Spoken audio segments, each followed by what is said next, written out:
Good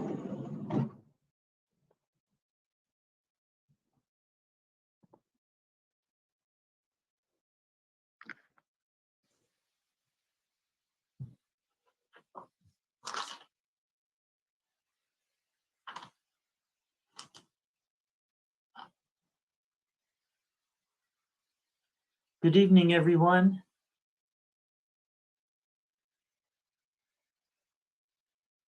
And hello, Miss Medina. Glad you could join us.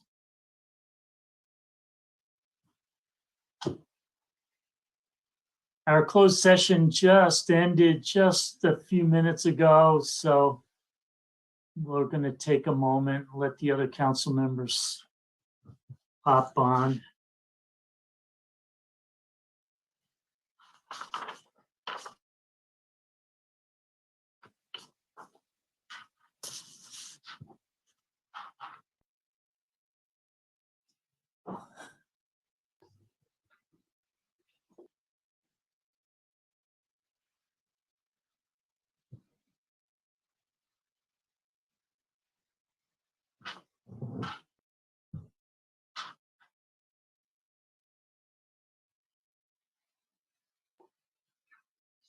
We are live, Mayor.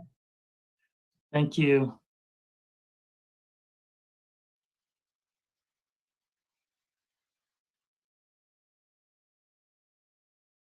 And we'll start in just a moment.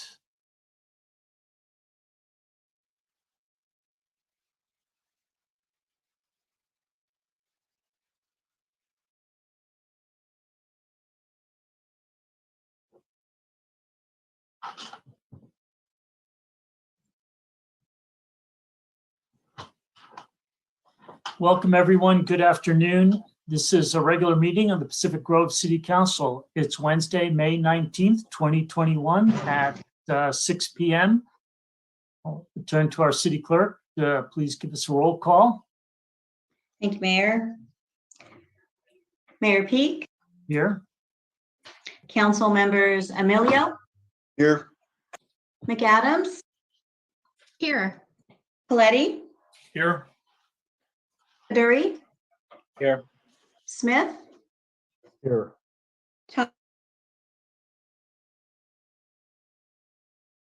Mayor. Thank you very much. And now I'll ask Councilmember McAdams, would you please lead us in the Pledge of Allegiance? Absolutely. Thank you, Mayor. Please join me in the pledge. I pledge allegiance to the flag of the United States of America and to the republic for which it stands, one nation, under God, indivisible, with liberty and justice for all.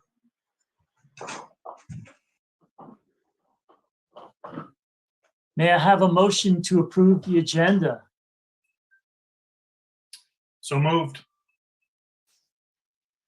And a second? A second. May we have a vote, please? Mayor Peak, Aye. Councilmember Emilio, Aye. Councilmember Coletti, Aye. Councilmember McAdams, Aye. Councilmember Dury, Aye. Councilmember Smith, Aye. Councilmember Tomlinson. Aye. Motion carries 7-0 to approve the agenda. Our next item, we have one presentation. I'd like to welcome Lori Medina. She is the Director of the Monterey County Department of Social Services and Collaboration Efforts. Thank you so much for being here. The floor is yours. My pleasure. Good evening, Honorable Mayor and council members. As stated, I'm Lori Medina, the Director of Social Services for the County of Monterey. With me today to lead us through this presentation is Lauren Suwansupa, and she is our community affiliation manager with the Department of Social Services. We're happy to be here this evening to share with you information on services for those who are unhoused and homeless. The Department of Social Services provides a myriad of safety net services to our Monterey County constituents, ranging from public assistance, cash aid, CalFresh or food assistance, Medi-Cal, child protective services and supports, adult protective services and supports, in-home support services, senior services, CalWorks employment services, and veteran services. And then we have a small but mighty team that assists our unhoused populations through a combination of contracts and or collaborations with other nonprofits and community organizations. It's those services that we'll be speaking to you about primarily today. And so with that, I will turn over the presentation to Lauren Sulansupa. Hi, all. Thank you so much, Lori and members of the City Council Pacific Grove. Thank you for having us. I'm going to go through a presentation pretty quickly to support our time, but to share with you a bit about the coordination and solutions that we've been working on in coordination with the other departments in Monterey County to address homelessness in our community. I wanted to start off with a very quick primer over the definitions of homelessness. I think it's important to understand that the definitions of homelessness and what might qualify someone for a program that may be state or federally funded is very specifically defined. And those definitions come primarily through HUD, the Housing and Urban Development Department, and define whether or not a scenario that somebody is residing in qualifies them for services. It's important to understand that not all scenarios are treated equally, particularly item 3, which is grayed a little bit. This is what is known as the McKinney-Vento Act and really describes families and youth that may be living in crowded home situations that oftentimes don't qualify for some state and federal funded programs.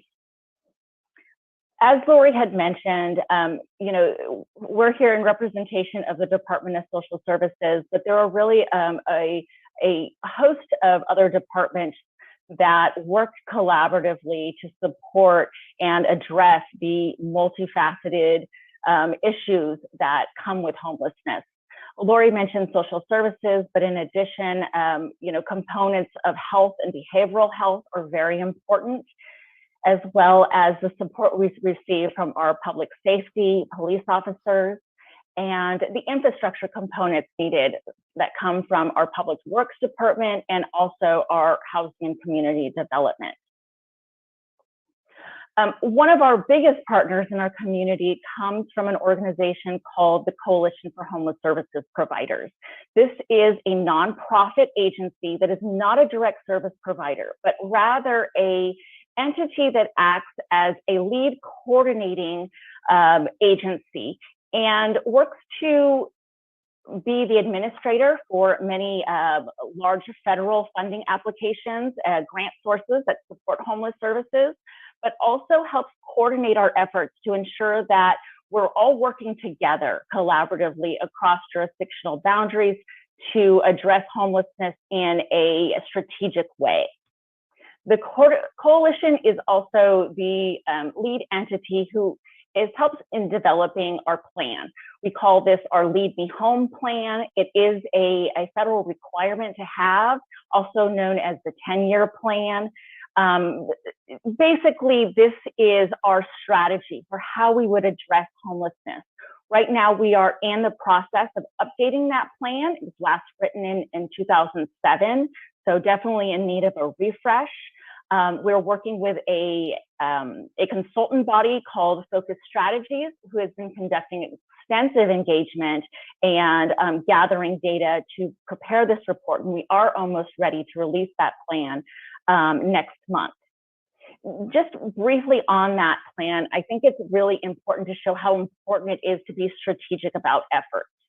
If you can see on this chart, don't worry about a lot of the details, but ultimately what this is mapping out is the number of homelessness in our community. Years 19 and 20 and 2021 are actuals, and our projections should we not make any changes to how we're providing services.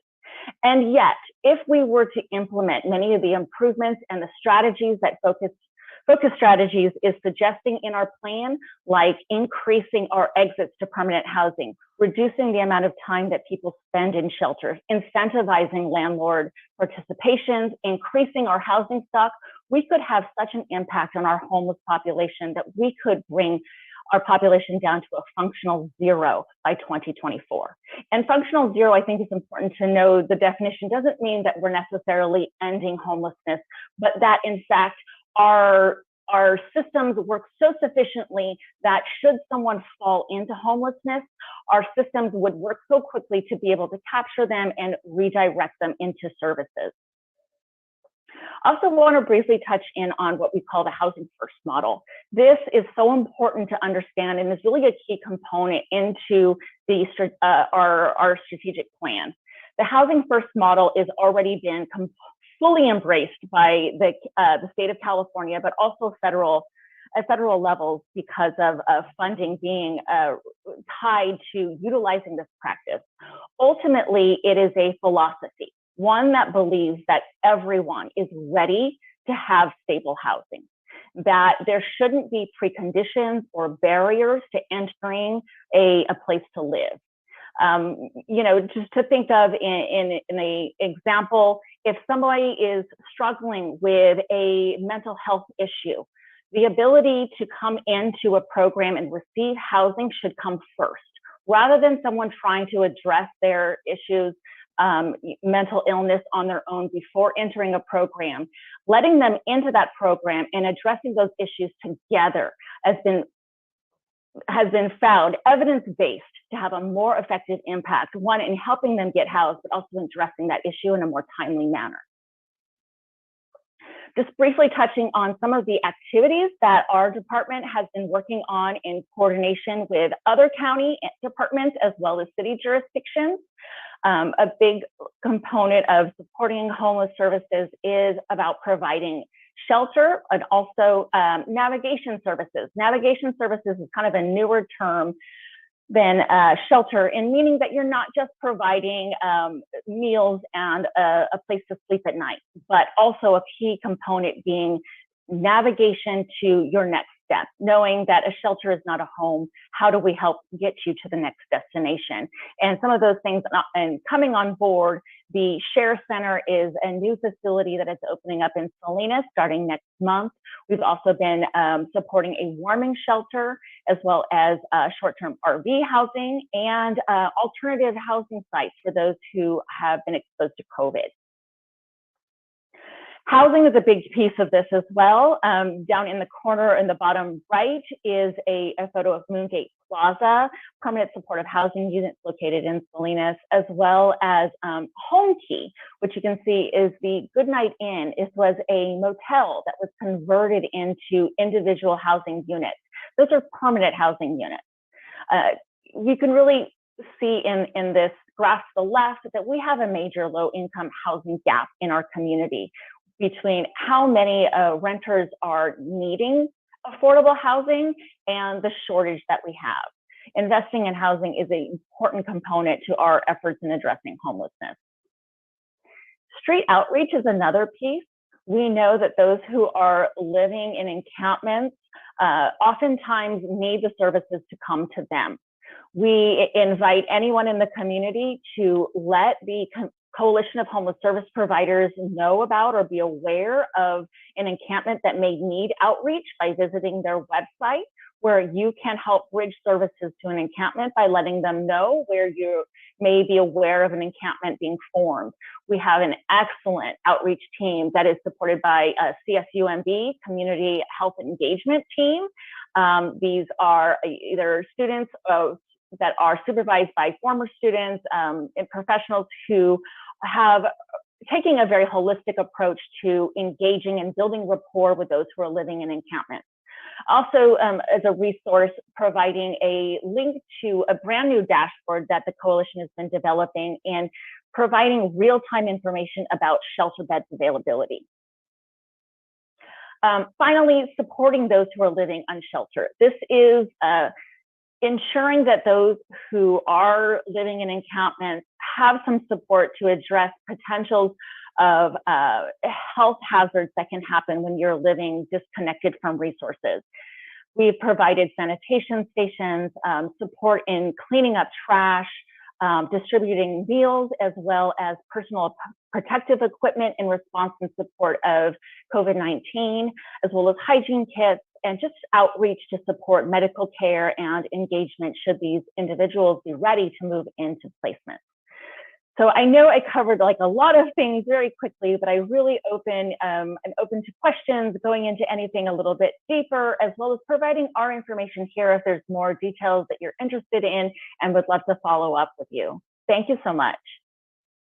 And just, before we get into questions, I just wanted to say that, some of the takeaways were really around that focus on housing first, about making sure that people are have a safe place to live. It's kind of that hierarchy of needs, right? That people can't really address their issues until their basic needs are met, which is why housing first is so important, and remediating barriers to safe housing so that people can then start to work on their other issues. The navigation services that we're employing are really critical to get people to permanent housing. Coordinated entry, which is something that we are working in partnership with some of our nonprofit partners around making sure we get them into a system of care, that we capture what the real need is and help them transition to safe housing. Encampments and outreach. Encampments are a big issue all throughout our county, which we recognize it's an issue. And so we either need to bring services to those encampments, which is why the outreach teams are so critical, that we've really been working with, and providing compassionate care to really wrap our hands around our community members. And I will say, this is where the partnerships with the cities become critical, because I know that sometimes these encampments can be an eyesore and very irritating. And I think that, this is where we can partner with the cities very compassionately to work on solutions, to employ our outreach teams to help you all in those jurisdictional issues, but also you can partner with us about how we figure out how to approach those issues in a way that really cares for our community. So with that, I will stop and let you all ask your questions. Thank you so much. If you could, yes, perfect. Any council member comments or questions for our county visitors? Council member McAdams. Thank you, Mayor, and thank you, Ms. Medina and Ms. Suwan-Supa for being here. I really appreciated the information, and especially, coming out of the pandemic, I definitely, with what I've read, I'm certain that we're going to see an increase in homelessness and/or vehicle living, which is actually what Pacific Grove, what we see more frequently. But actually, I have noticed some encampments in our woods. We are having additional homeless people living in some of our parks. So thank you for being here, and oh my goodness, the work that you do is incredible. I know that especially with COVID, to be providing boots on the ground, the PPE, and now moving into vaccine. And with showing compassion, or that, a lot of homeless people feel forgotten because we just look past by them all day long, but to have someone say, hi, how are you? It does mean a lot. So thank you for the good work, and thank you for your time this evening. Councilmember Pedori. Thank you, Mayor, and thank you, both of you, for joining us today and for presenting. I would say for new council members like me, actually having everything in one spot really makes sense, because everything's here, all the details. I just had a quick question. There was a mention of focus strategies or focus companies. Is that something that the county works with, or is that something that the cities work? How does that work? So Focus Strategies is an independent consultant group that was hired by the Coalition of Homeless Services Providers to prepare and write the 10-year plan. It was done in coordination with members who are a part of the Leadership Council, which is the kind of the oversight body of the coalition and our continuum of care process. So leaders within the County of Monterey, as well as some of our city jurisdictions, did participate in the selection of that consultant group. Okay. Yeah, I certainly like that predictive modeling. So they're very impressive, very data driven. Yeah, thank you. I have a question. What can you mentioned partnering with cities, and I was also thinking about individuals in the community. How can we help these most vulnerable people in our midst? I think that there's plenty of that you can do. Being supportive of the service providers and the outreach efforts to those who may be living in your area, understanding that supporting encampments through resources like sanitation stations and cleanups is not the same as necessarily endorsing the encampments or is sanctioning encampments, but ensuring that those who are living in these scenarios have access to health and safety factors to keep your community rid of garbage and waste. So utilizing the resources that we have through a coalition of homeless services providers to identify encampments. We absolutely need your help in knowing where encampments are so that we can perform outreach. Outreach is not a immediate step in which an encampment is going to be removed. This is the start of a process of developing rapport, getting to understand and know who is living there, what types of scenarios they may be living in, whether it's a family, a veteran, someone who is disabled. All of those factors will determine how services are provided. So it's really important to get to know who is living there, as well as taking time in understanding the situation they're dealing with and finding the resource that's right for them, as well as establishing trust to move forward to reach that resource. So it's definitely a process, and having the support of the community and understanding that it takes time, but also a partnership and leading to that effort. Additionally, you mentioned parking, people living in vehicles, supporting safe places for people to park their vehicles. I know that we have had experience with positive safe parking programs, and if there are private entities that are willing to allow for a programmed safe parking program, that's immensely helpful. A programmed resource is very different than unmanaged homelessness, one in which we can provide engagement and services and is not very different from an unmanaged encampment. So really looking for support and providing a resource for people who have access to very limited. Yeah, and I'll just add on to the safe parking discussion that Lauren just said, because if we have safe places that maybe a landlord or a city has a property that they're willing to do safe parking in, that we could help and work with you to facilitate safe parking.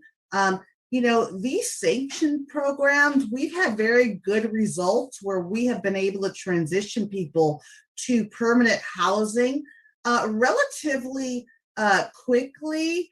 And so, but when people just set up, they just park their RVs or whatever in a vacant lot, it becomes more unmanageable. And so that's a way that we could partner with cities to set up programs where we can help facilitate and transition people to safe living conditions. That sounds great.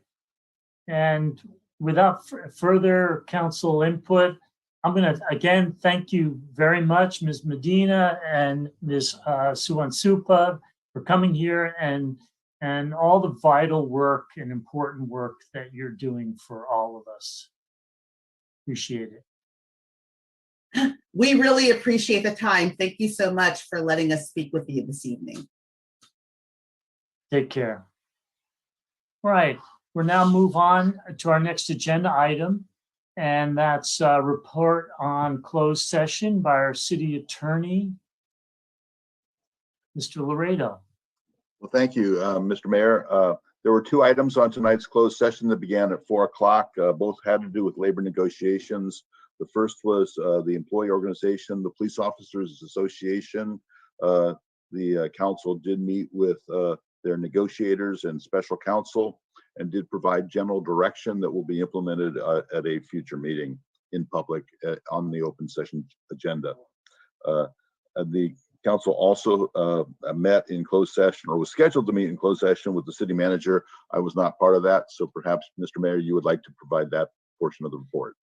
Yes, thank you. That was the second agenda item B. Council members met and discussed the city manager's contract amendment, and no decisions were taken at this time. We'll continue this discussion on June 2nd. And that concludes my report out of that item. Mr. Harvey, do we have any staff announcements? No, Mr. Mayor, we do not tonight. And council members, council member announcements tonight. Council member Emilio. Thank you, Mayor. I just wanted to, it's interesting, we just heard that presentation, but there's a $15 million surplus in the state budget, and I'm sure our financial director is aware of it, but he's got 5 priorities on economic relief in regards to homeless and housing, improving public education, and transportation. And there are other items, but I also wanted to mention that I recently went to Santa Fe and stopped by City Hall in Santa Fe, and they had their board agenda posted, and it pretty much looks like a carbon copy of ours, a little bit more city business, but they meet twice a month from 9 a.m. to 1 p.m. and that's the extent of it. So I thought that was interesting. And there's also having a signing bonus in the Santa Fe area of $500 to find employees to work the service industry. And I noticed in Monterey County, they're also looking for service employees too. But that's what I wanted to report out. Thank you, Mayor. Councilmember McAdams. Thank you, Mayor. Today was the first day of the GARE annual meeting, and the topic is governing for racial justice. There were a little over 1,100 virtual attendees today. We had some breakout rooms, there was a DJ, meditation, lots of exciting discussions, and I look forward to the rest of the conference. That will be going on until the end of this week. And also All in Monterey and Central Avenue Pharmacy hosted a vaccination clinic at Civic Grove High School. I volunteered at that pod where we were expecting 20 to 30 people. And actually they ended up providing 192 first doses of the Pfizer vaccine. Central Avenue Pharmacy is also doing some incredible work with regards to vaccinating, bringing vaccine to homeless encampments, women's shelters, all kinds of programs where, you know, it's beneficial for the recipient of the vaccine to have it be coming to them. So I'll continue to work with both of the groups and hopefully bring some additional vaccine pods to our students. So look for those coming up at a school site near you. Thank you. I have been reading also about the Central Avenue Pharmacy, their vaccination outreach efforts. It's been nothing short of incredible and a tremendous service to our community and to Monterey County. So thank you to Central Avenue Pharmacy. I've got 3 announcements. 1 week from tonight, we're going to have a joint City Council and Planning Commission housing meeting starting at 6 p.m. May 26th. And currently online, the city webpage, we have a building services survey. This is an anonymous survey for those folks that have taken out or tried to take out permits. Please log on and fill out the survey. I believe this is done by 4Leaf, and I applaud their outreach efforts to try to improve their customer service. And last but not least, we are still looking for applications for our Diversity, Equity, and Inclusion Committee. And we're asking for people to please send in your applications by the end of this month, May 31st. Thank you for considering that. And now we're on to general public comment. And Ms. Kendall, do we have anyone wishing to speak? Thank you, Mayor. I do not see hands raised at the moment, but I will give it the standard delay just in case they need a minute to raise their hand.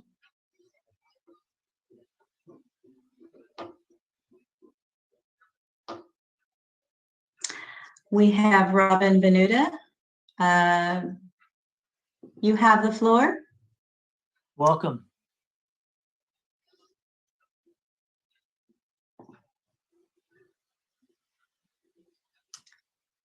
You'll need to unmute yourself.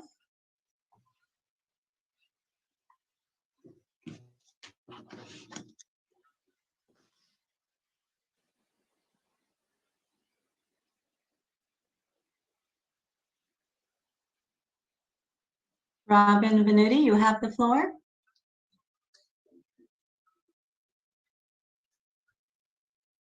Do we want to move on to someone else? Is there anyone else? I see no other hands raised. I see one more here. Carrie Rattoli, you have the floor. Welcome. Hi, good evening. I wasn't quite ready to speak. I thought there'd be others in our group, so just give me a moment. As I'm wanted to comment on the local coastal program. My limited understanding, as I've been involved with Ms. groups. Rattoli, we will Yes. we will be taking public comment on that item when we get to it later on. Okay, I was confused. It seemed like it was like this was the time to make comments for anything. I didn't understand. So sorry. It is confusing. No, this is the time for anything else that's not on our agenda. I gotcha. All right, thanks. Sorry about that. Oh, no problem. Thank you. Jordana Rock, you have the floor. Welcome. Here we go. Yes. Hi. This is Jordana. I am Robin Venuti's daughter, and we have her on the phone. I think she was having audio issues. So, Mom, do you want to speak now? Yeah, thank you, Jordana. Jordana is Joseph Roth's wife, Joseph Roth's daughter. I'm his wife. And I just wanted to thank you ahead of time for considering the naming of the children's room for Joe. Joe was very involved in this, loved Pacific Grove. He served on the ARB, the Historical Resources Committee, the Planning Commission, Lovers Point Pool. He was a soccer coach, and he worked with the PG Library. He probably did over 100 projects in Pacific Grove architecturally. But at the end of the day, he really loved the library. He was in there almost daily. And so I really appreciate your consideration. And I'm happy that perhaps the children's room where curiosity begins will be named in his honor. And we're happy to make a gift to make that happen. So again, thank you for your consideration. Thank you. And it Thank was a you. pleasure knowing Joe. Thank you, Mayor Peak. I really appreciate that. It was a pleasure meeting you at his office. I see no other hands raised, Mayor. Given that, we'll turn to the consent agenda. Do any council members wish to pull a consent agenda item? Council member Emilio. Yes, I would like to pull 7B.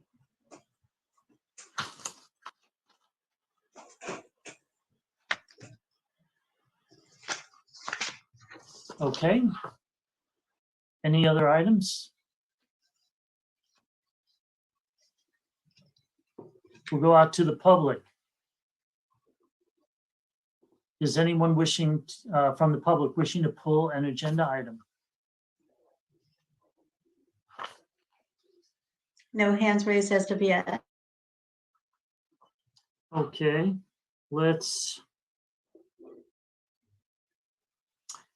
hear, item 7B is now 12A.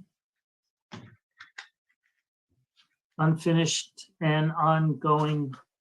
Oh, no, I'm sorry, that's an ordinance. 11B. 11B.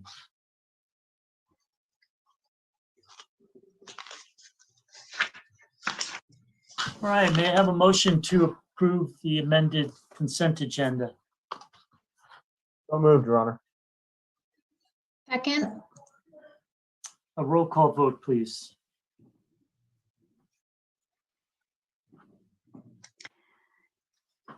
Councilmember Smith, Aye. Councilmember McAdams, aye. Councilmember Tomlinson, Aye. Councilmember Feduri, Aye. Councilmember Coletti, Aye. Councilmember Emilio, Aye. Mayor Peak. Aye. Motion carries 7-0 to approve the consent agenda as amended. Hearing item 7B as 11B now. Thank you. So what we've just done is we've approved city council minutes from May 5th. We've adopted a resolution accepting an irrevocable gift from the Ventu Rock family for the library. Thank you very much to the families for the naming the library children's room. We have held a second reading and adopted an ordinance granting a utility easement for a electric vehicle charging station in one of our parking lots downtown. We've received the treasurer's quarterly report. Thank you very much, Ms. Lagaska. We've received a third quarter workers' compensation report. Thank you, Ms. Cray. We've received a third quarter budget report. Thank you, Ms. Hannah. And we've received a core revenue status report for April. Thank you, Ms. Frady. More reports. We've received check register reports for March and April from Ms. Lagaska. and a regional meetings report from myself, and a Monterey Salinas Transit word meeting highlights from Councilmember Emilio. We've received a report on new local emergency actions from Mr. Harvey, which there were none. And we have approved the appointment of Councilmember Coletti to the Monterey Regional Waste Management District Board of Directors as of June 19th.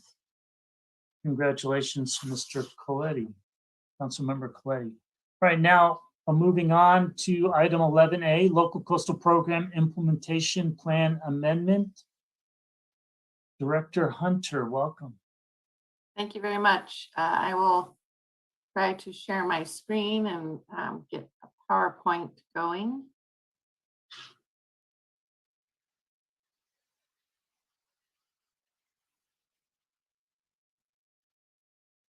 Okay. Can everybody see my PowerPoint? Yes. Great. Okay, good evening, Mayor, council members, and members of the public.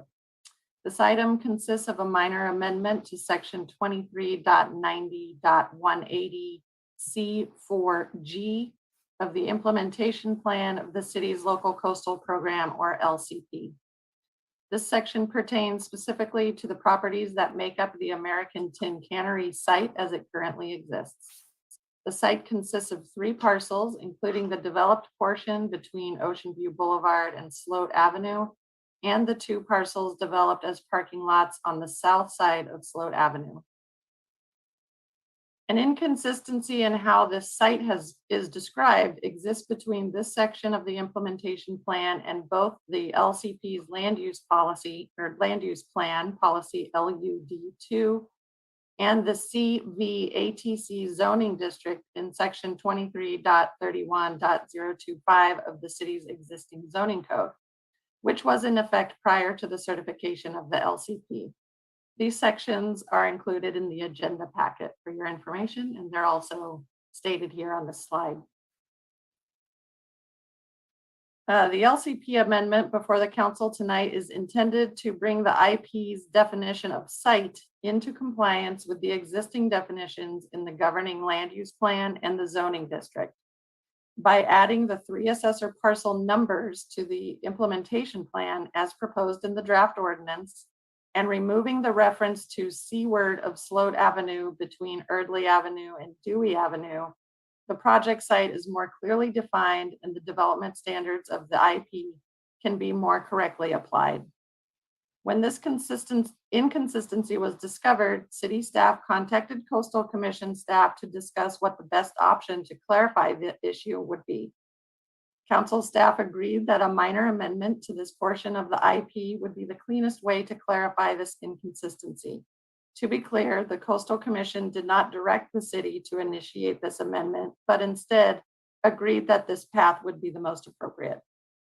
It should be noted that the proposed amendment does not change the rules, but rather clarifies to which parcels the existing rules apply. If amended, the 2 parcels that are currently parking lots and located landward or south of Sloat Avenue will be subject to the current development standards of the IP. The CVATC zone refers to the LCP in terms of height, and the IP has a base height of 40 feet with an allowance for minor exceptions in height up to 8 feet for mechanical appurtenances. Again, these rules are not proposed to be changed. The amendment will simply apply them to the 2 parking lot parcels as they are applied to the developed parcel. All of the city's commercial zoning districts, except for Forest Hill, have a 40-foot height limit.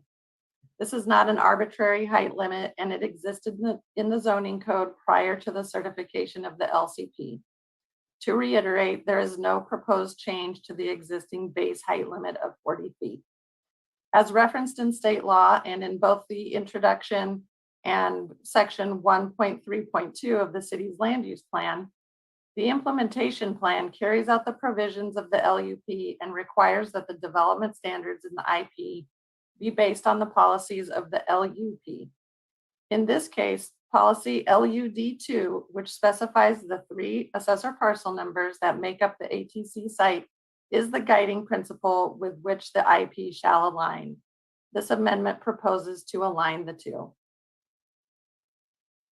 In closing, if the council decides to approve the proposed amendment, staff recommends that the council consider 2 additional CEQA exemptions to its application to the Coastal Commission. These are the Class 5 exemption for minor alterations and land use limitations, as noted on this slide, and as well as Section 15265 statutory exemption for coastal plans and programs. And the notice of CEQA exemption can be modified if that's the pleasure of the council. And that concludes my staff report. If there are any other questions that the council might have, I'd be happy to try to address them. Thank you. Thank you. We'll now go out to public for comments. If you could stop sharing your screen, appreciate it. Sure. Thank you. Peter Mountier, you have the floor. Welcome. Thank you, Peter Mountier, PG Chamber. This is a routine piece of legislative review, and we support amending the implementation plan to ensure that it's consistent with the description of the area in the land use plan. All the important language needed to rectify that discrepancy in the plans is already present in the land use plan. Modifying that language is simply a matter of ensuring that the document that's supposed to enable policies set down in the LCP does just that. It's important for these 2 documents to be in sync.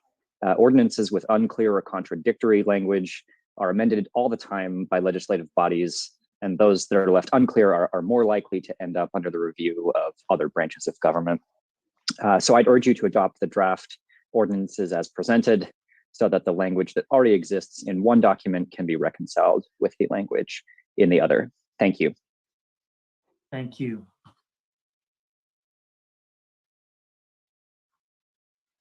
Vicky, you have the floor.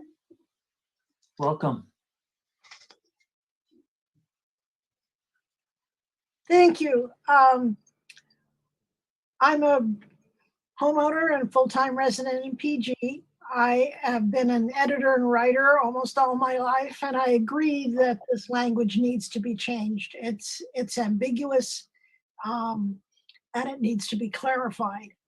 However, the proposed clarification does seem to change the rules for that portion of the development, which is landward of Sloat Avenue, between Sloat and Central. It should not in any way allow in a height greater than 40 feet, including any mechanical appurtenances. This would limit the portion of the hotel on that portion of the site to 3 stories and not 4. The fourth 10 feet would allow for the mechanical appurtenances. I think the language proposed does not clarify this and does not constitute a simple clarification, but is potentially a damaging change, inconsistent with the intent of the local coastal plan, and would be unconscionable. So please consider alternative wording. I know that the problem and alternative wording has been proposed to you, and I ask that you consider it very seriously. Thank you. Thank you. John Evans, you have the floor. Welcome.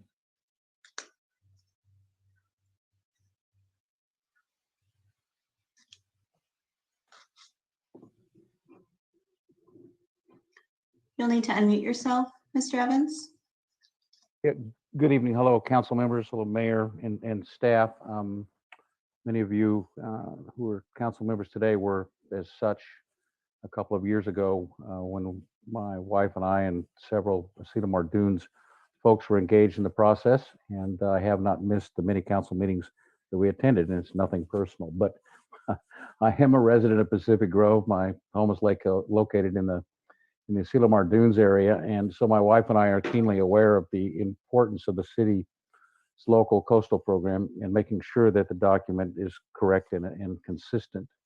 Last month, our City Planning Commission made a prudent and correct recommendation to amend the LCP and create a uniform set of guidelines, and I hope that you will do the same. We've seen what can happen when important documents are not uniform. Let's not make the same situation happen again. So please vote to amend the plan this evening. Thank you for your time. Thank you. We have a caller calling in with the extension 880. You have the floor. Welcome.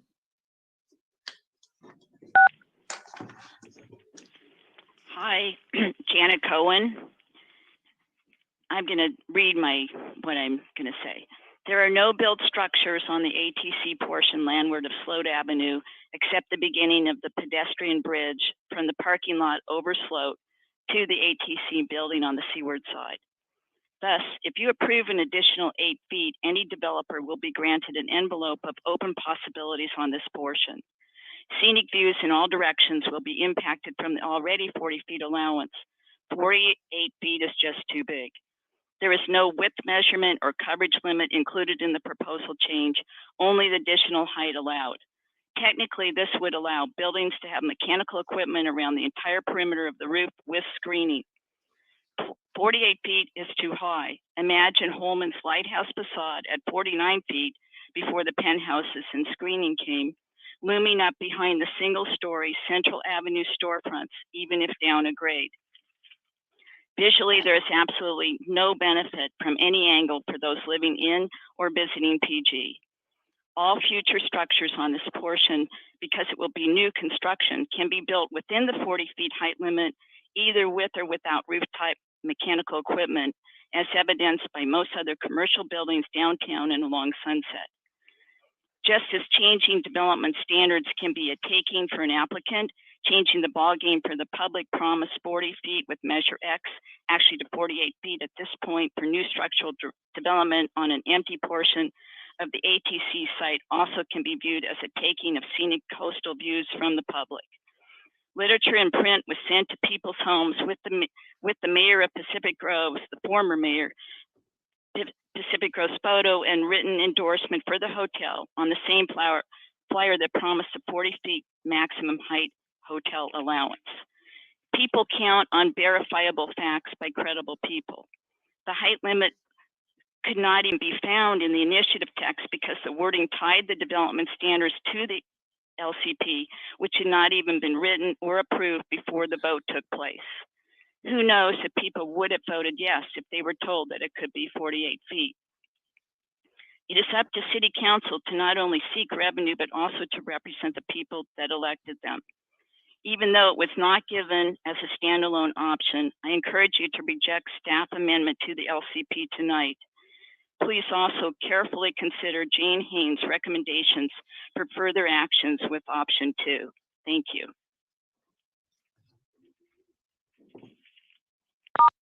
Thank you. Bill, can you have the floor? Welcome. Thank you, Mayor, members of the council. I appreciate the chance to speak. And what I see here is a site that has become something of a familiar blight to us in PG. And yet, if we take a close look at what we have at the ATC, if you go inside, there are empty halls. But of course, that doesn't matter if you're going to First Awakenings for a great breakfast, except that they're not there anymore. Look up into the structure above, and you find out that duct tape is a significant structural element to seal the building. Along the front, the latticework, steel latticework is significantly rusted, some all the way through. Many windows don't really close, and therefore there's probably a lot of energy waste. Landscaping, which often gets talked about on this, is actually in some pretty bad shape. Many of the trees are not particularly healthy, and the landscaping truly needs an upgrade and refresh. And from Central Avenue, I was looking for those great views, and what I see in front is a very plain parking lot that adds virtually nothing to the visual appeal of the site. I believe it's really important that we have constructive engagement with the developer and an applicant, and creating consistency in this ordinance is imperative to do that. I believe when the current project team started, there was no LCP, and we were pretty far along in their work, relying on the things that existed at the time. So I think the consistency is incredibly important. I believe the proposed amendment will give us the best chance of having the kind of relationship that makes it possible to do a successful project that really can benefit the city, and it will be embraced by a very large portion of our population to do something about this site. Thank you very much for the opportunity to speak. Thank you. Lisa Chiani, you have the floor. Welcome. Thank you. LCP policy LUD2 and implementing ordinance 2390-180 C4G are not inconsistent with each other. The full ATC site is described in policy LUD2. The portion of the ATC site to which the coverage allowance and height limit exception in IP sections G1 and G2 apply is specified in 2390-180 C4G. There's nothing in the LCP that says design standards must be the same for the entire site. Design standards are based on the nature of the land. It's logical that the greater coverage allowance provided in exchange for enhanced public access amenities would be specifically provided for the portion of the property between Sloat and Ocean View, so that those amenities would be convenient for the large number of visitors and locals using the rec trail and Ocean View.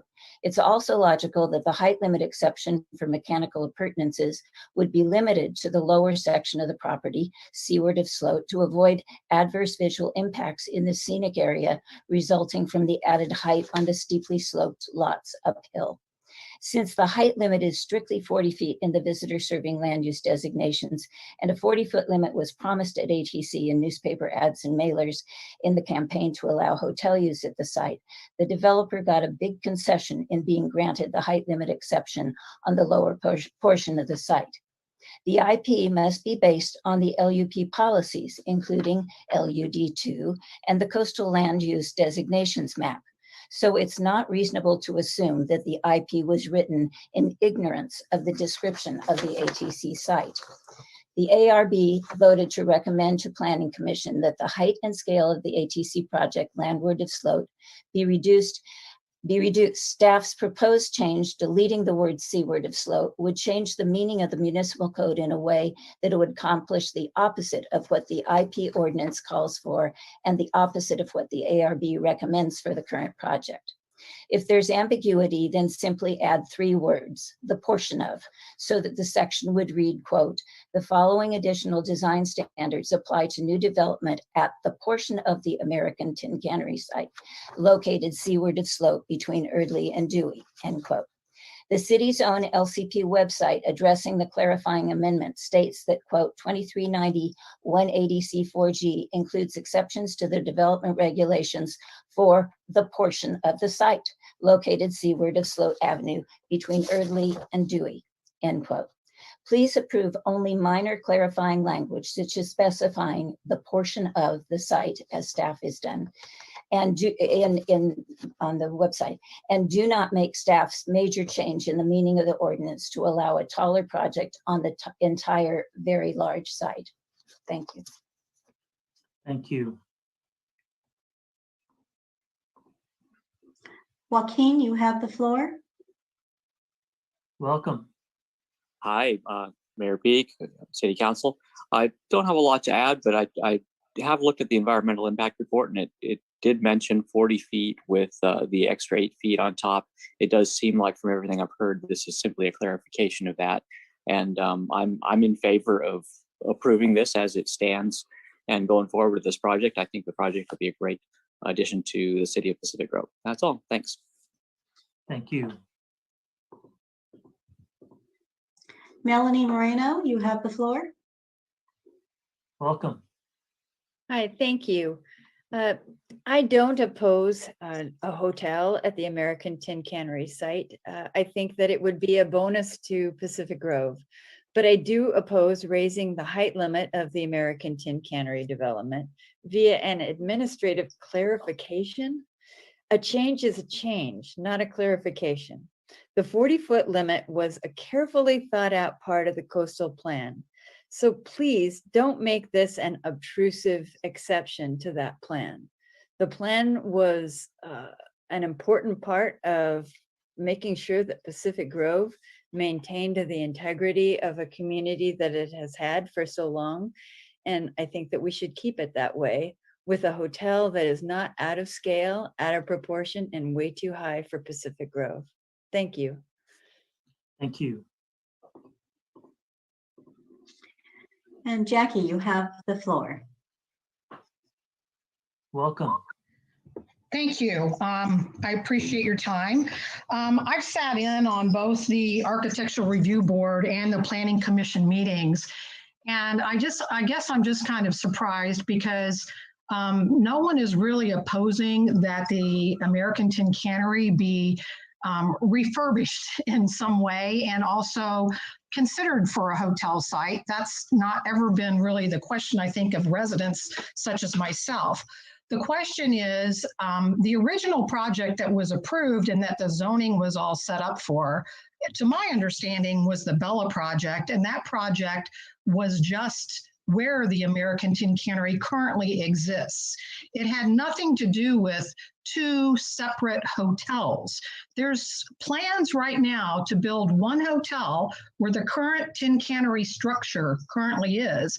And this hotel we're talking about now is an executive hotel, completely separate from the other one. It might even be run by a separate management company, but it is on the parking lot.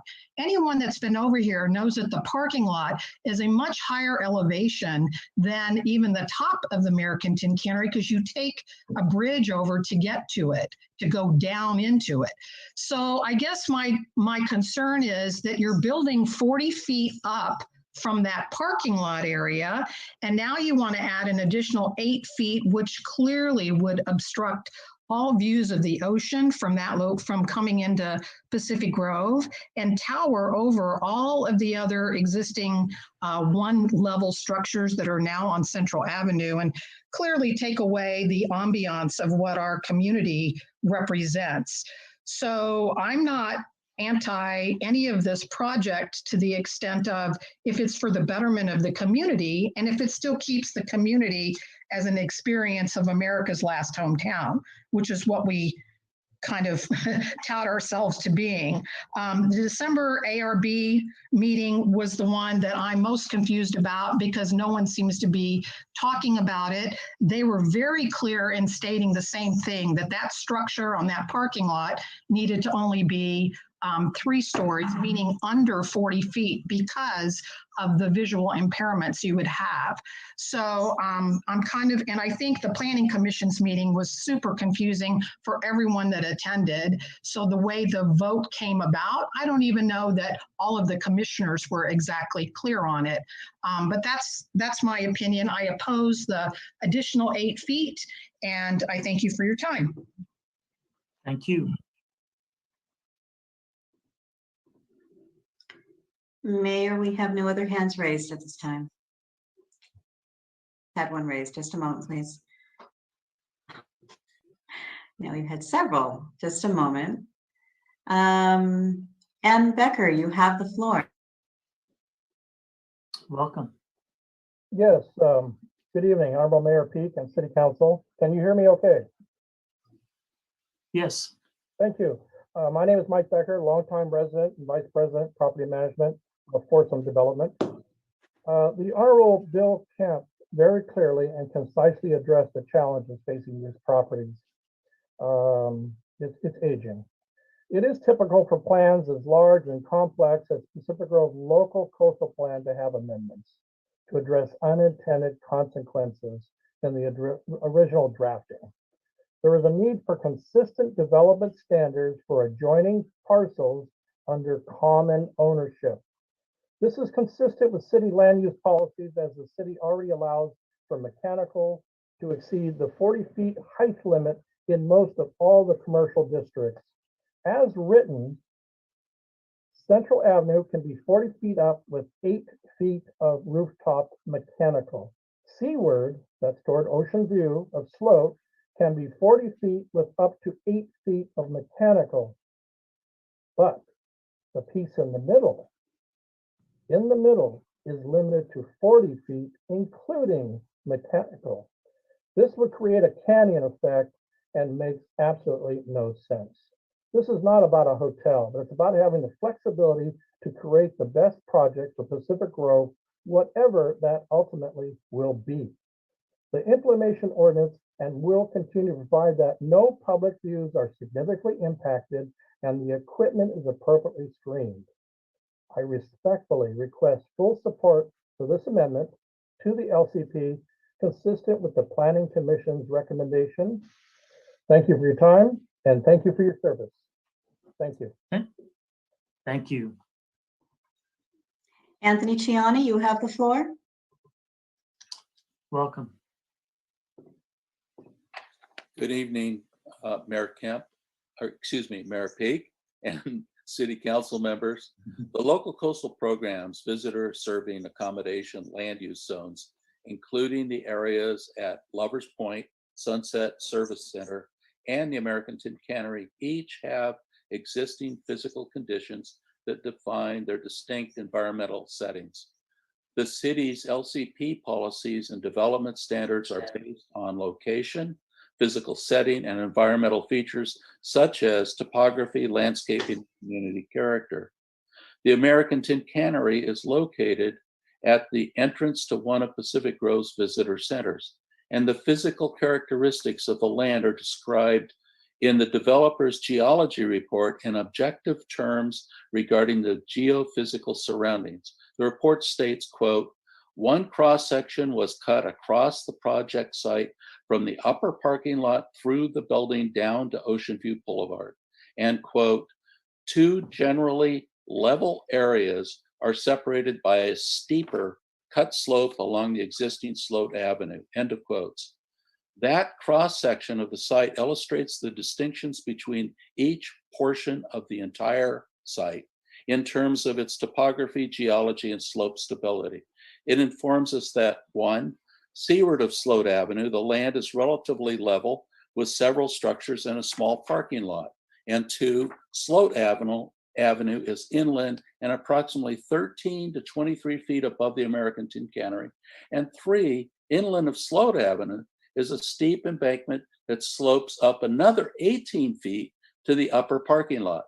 Those distinct topographical features are sufficient reason for using different development standards on separate parcels of the ATC site, including the different height limits in the LCP. The notion that the height limit must be changed to apply uniformly to all paper parcels of land is not supported by the features defined in the environmental setting or by the city's and coastal commission's administrative record. If approved, the proposed LCP amendment could result in significant adverse impacts that would allow new development to substantially degrade the existing scenic quality and small scale character of the site and surrounding area. Also, approval would set a significant negative precedent for areas such as Salamar Dunes, as you heard from earlier, and those policies and development standards. Don't do it. Thank you. Thank you. Gary Rotoli, you have the floor. Welcome. Thank you, and apologies for jumping the gun earlier. I'm still kind of new at this. So yeah, I'm just going to read something that I wrote. You all received the email that I sent, but I don't know what else to say, so I'm going to just share it here publicly. That I was concerned today about the local coastal program amendment to clarify the height limit exception in the implementation plan. And that it really feels as if the city is not trying to clarify an inconsistency in that LCP, but rather is trying to change it specifically to accommodate Comstock's oversized project. Approval of this amendment will pave the way, I think, for future amendments to the development standards in other locations throughout our city's small coastal zone. You must see that this would result in cumulative significant adverse impacts to the overall character of Pacific Grove. Please require developments to conform to height limitations that have already been agreed upon. And please keep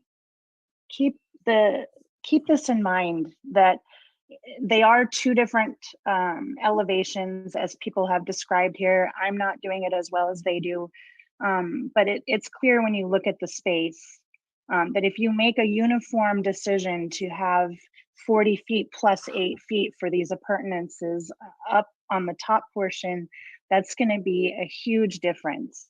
And so I respectfully ask that you consider that when you're making your decisions. Keep the height as low as possible so that we can maintain the character of our little town. Thank you so much for your time. Thank you. Inga Doimer, you have the floor. Welcome. Thank you, Sandra. Well, boy, the smoke and mirrors apparatus is certainly cranking on full force. The Coastal Commission was really quite clear when it delineated the two of the lower portion. The 40-foot height limit is truly there for a reason. 8 foot down below is not so bad, fine. Appurtenances on the lower. The topography and everything going uphill, this is no clarifying amendment. This is a really major, major amendment, and I see it as a developer give. It's changing the whole rules of the game by allowing an extra 8 foot for appurtenances on all the rest of the high parcels. I don't think the Coastal Commission had any problem with this. I sat in on every single meeting of everything through that and attended the Coastal Commission hearing. I mean, I know that Pacific Grove Planning Department thought they could push back on Coastal Commission a whole lot more, and they found out that no, the Coastal Commission is really pretty serious. And on this one, Vicki Pierce did a wonderful suggestion. A minor amendment is editing one word, you know, the portion, or Jane Haynes in putting that section into a slightly different, you know, numbering it differently. But this thing of blanket permission over the entire site is a major, major change. And I am hopeful, and we will push to have it that if you approve tonight, you know that the Coastal Commission will be hearing this too, and it's not going to be a minor amendment. I'm going to urge you to not approve this ordinance and do not send this resolution to the California Coastal Commission.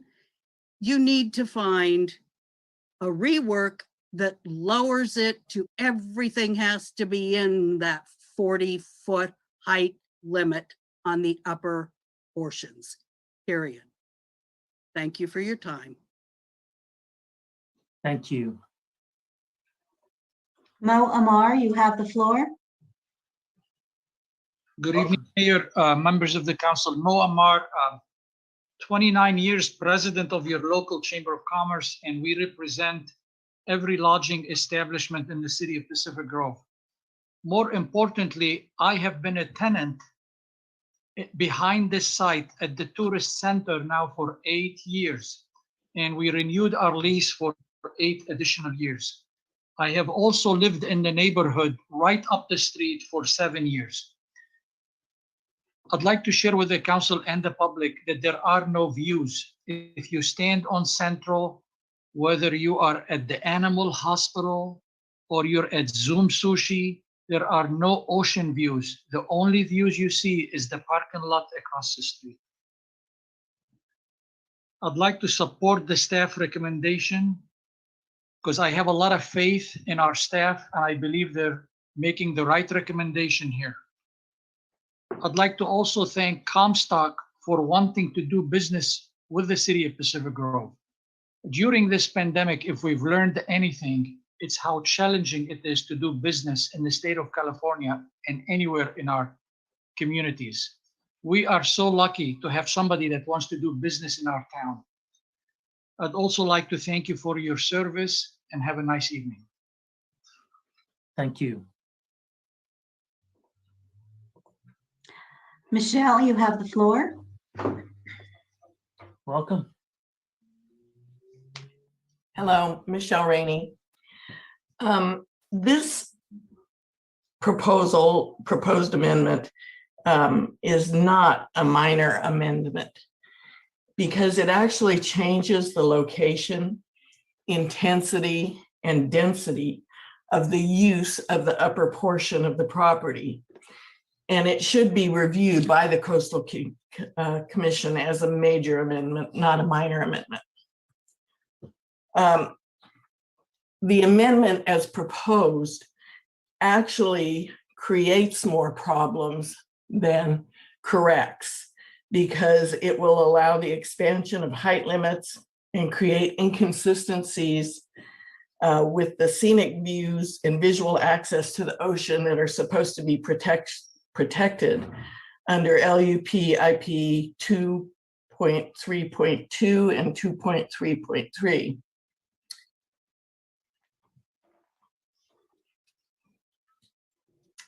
The parcels that people have spoken about as being some monolithic entity is not correct. These were joined by the developer to expand his development or their development, and they shouldn't be treated as a monolithic body because there are great elevation changes from the lower section to the upper section.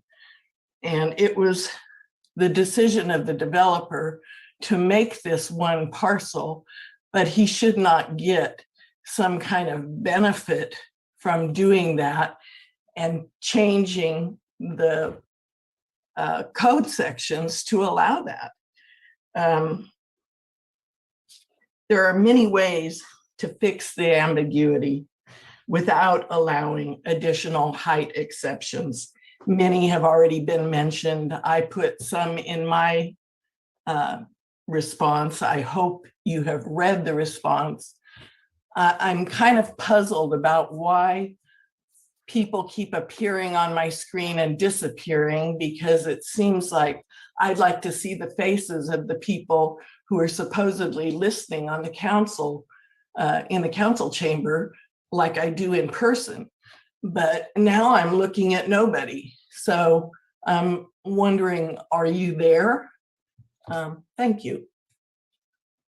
Thank you. That's a function of the Zoom technology. Unfortunately, when we put up the timer, you don't see the array of people that are listening in, but I can assure you, well, I've got on my screen that there are 73 people that are logged into this session. So I can't guarantee that everybody's listening, but I know some are. I am.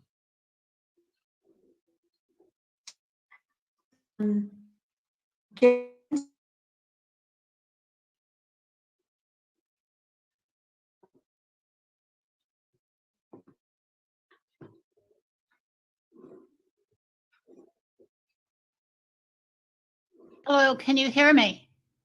Yes. Welcome. Okay, I'm Jane Haynes. I want a hotel on this site. In fact, I want hotels on both sites.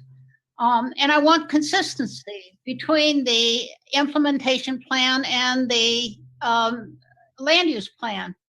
But I don't want an unlawful process. And the Pacific Grove Municipal Code requires a finding that this proposed amendment is internally consistent with all the provisions of the coastal plan. And findings, so it's necessary for you to make a finding of consistency, and that must be supported by relevant evidence. And my recent letter provided you with evidence in the form of EIR drawings showing that the wording that staff wants would create additional obstruction of coastal views.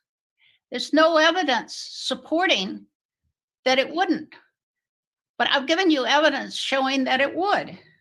So I request you to either adopt the amendment that I proposed or the amendment that Lisa proposed, or if there's another amendment that wouldn't allow an extra 8 feet on the property inland of Sloat, then go with that. There should be consistency, I agree with that. But to make consistency at the price of raising the height on the 8-foot limit and thereby interfering with coastal views is unlawful because you can't make the required finding.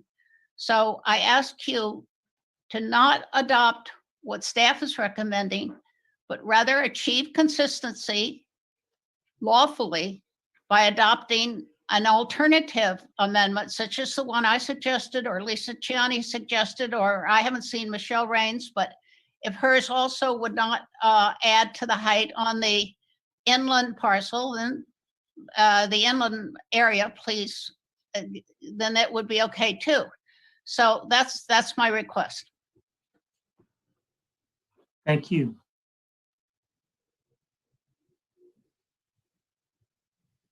Atticus Rotoli, you have the floor. Welcome.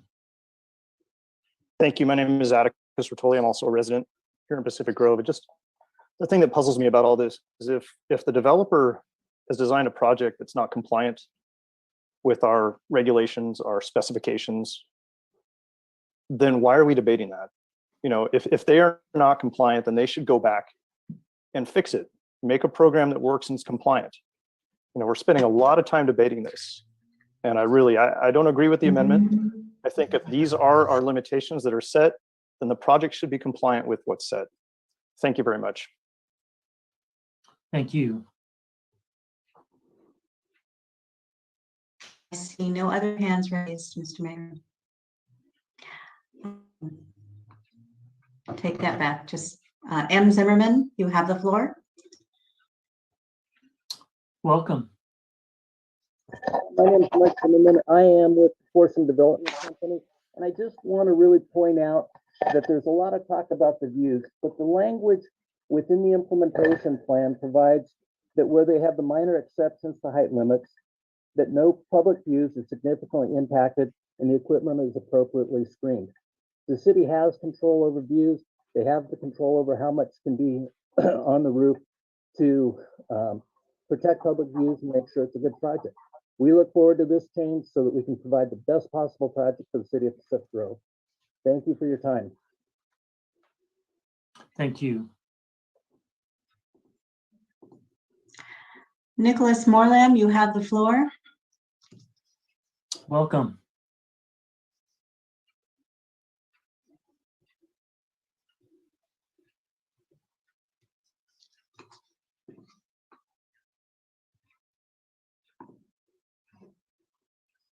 Let's try that again. Nicholas Morlam. Yeah, sorry about that.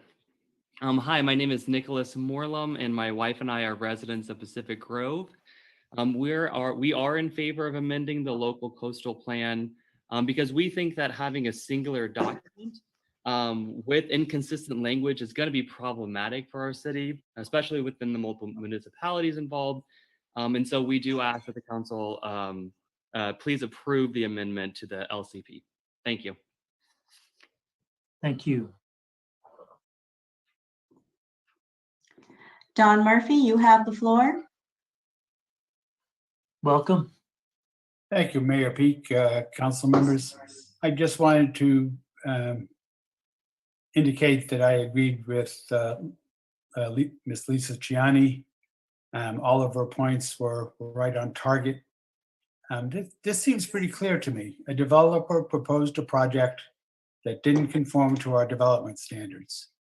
For reasons that aren't clear to me, the city planning staff accepted that project as proposed. When a member of the public pointed out at the ARB that the project didn't meet the development standards, instead of requiring the developer to meet the standards, the planning staff now wants to change the standards. And that just boggles the mind, and I don't think the council should support that.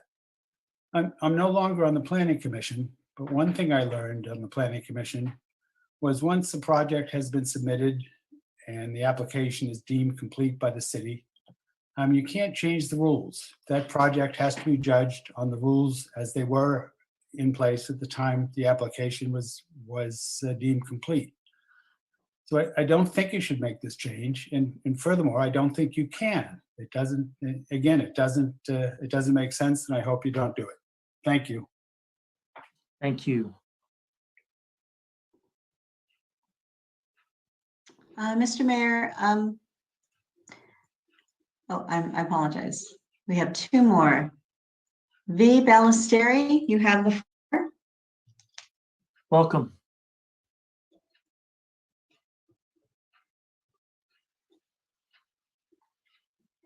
Hello, Mayor, City Council. This is Vince Ballesteri with Forson Development Company. Just to clarify, on Central Avenue, it is 40-foot high height limit with 8 feet on top of that, which is give or take 15, 20 feet above the next level of the ATC. When the original project was developed, the original 50 feet with 8 feet was included, which we lost in the LUP, and simply just asking for that back. Thank you. Thank you. And Kim, you have the floor.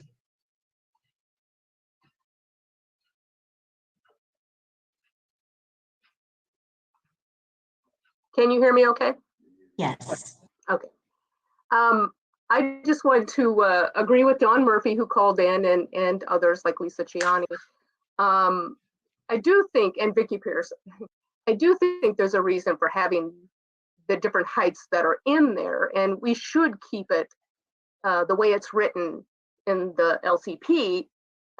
Originally, when the city was going for the LCP, there were many people that didn't feel comfortable with having the city in control of that for this very reason. There would be these changes instead of abiding by what was written, suddenly things would get amended. So I really feel like the city needs to stay with what is already written so that we can trust when something's being done that the city will abide by what the local coastal plan is now. Thank you. Thank you.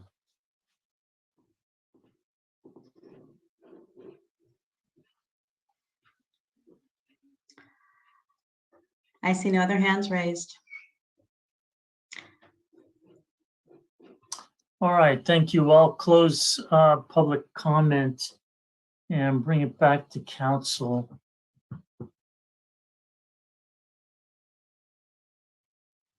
Council members, Councilmember Coletti. Thank you, Mayor. I guess I'll start off. Well, first off, I appreciate everyone calling in and offering their input. These land use discussions can get interesting. And I thought everyone was very concise and made their points very well. First off, I don't believe this is a clarifying amendment. I believe it's a wholesale change to the development standards in this zoning district. But whatever you want to call it, it is a proposed amendment, but it's predicated on some rather shaky assumptions that have been presented here. But even before I get into that, what kind of boggles my mind on this one is that the developer and the property owner asked for this exception in November 2018, an hour before the hearing, by the way.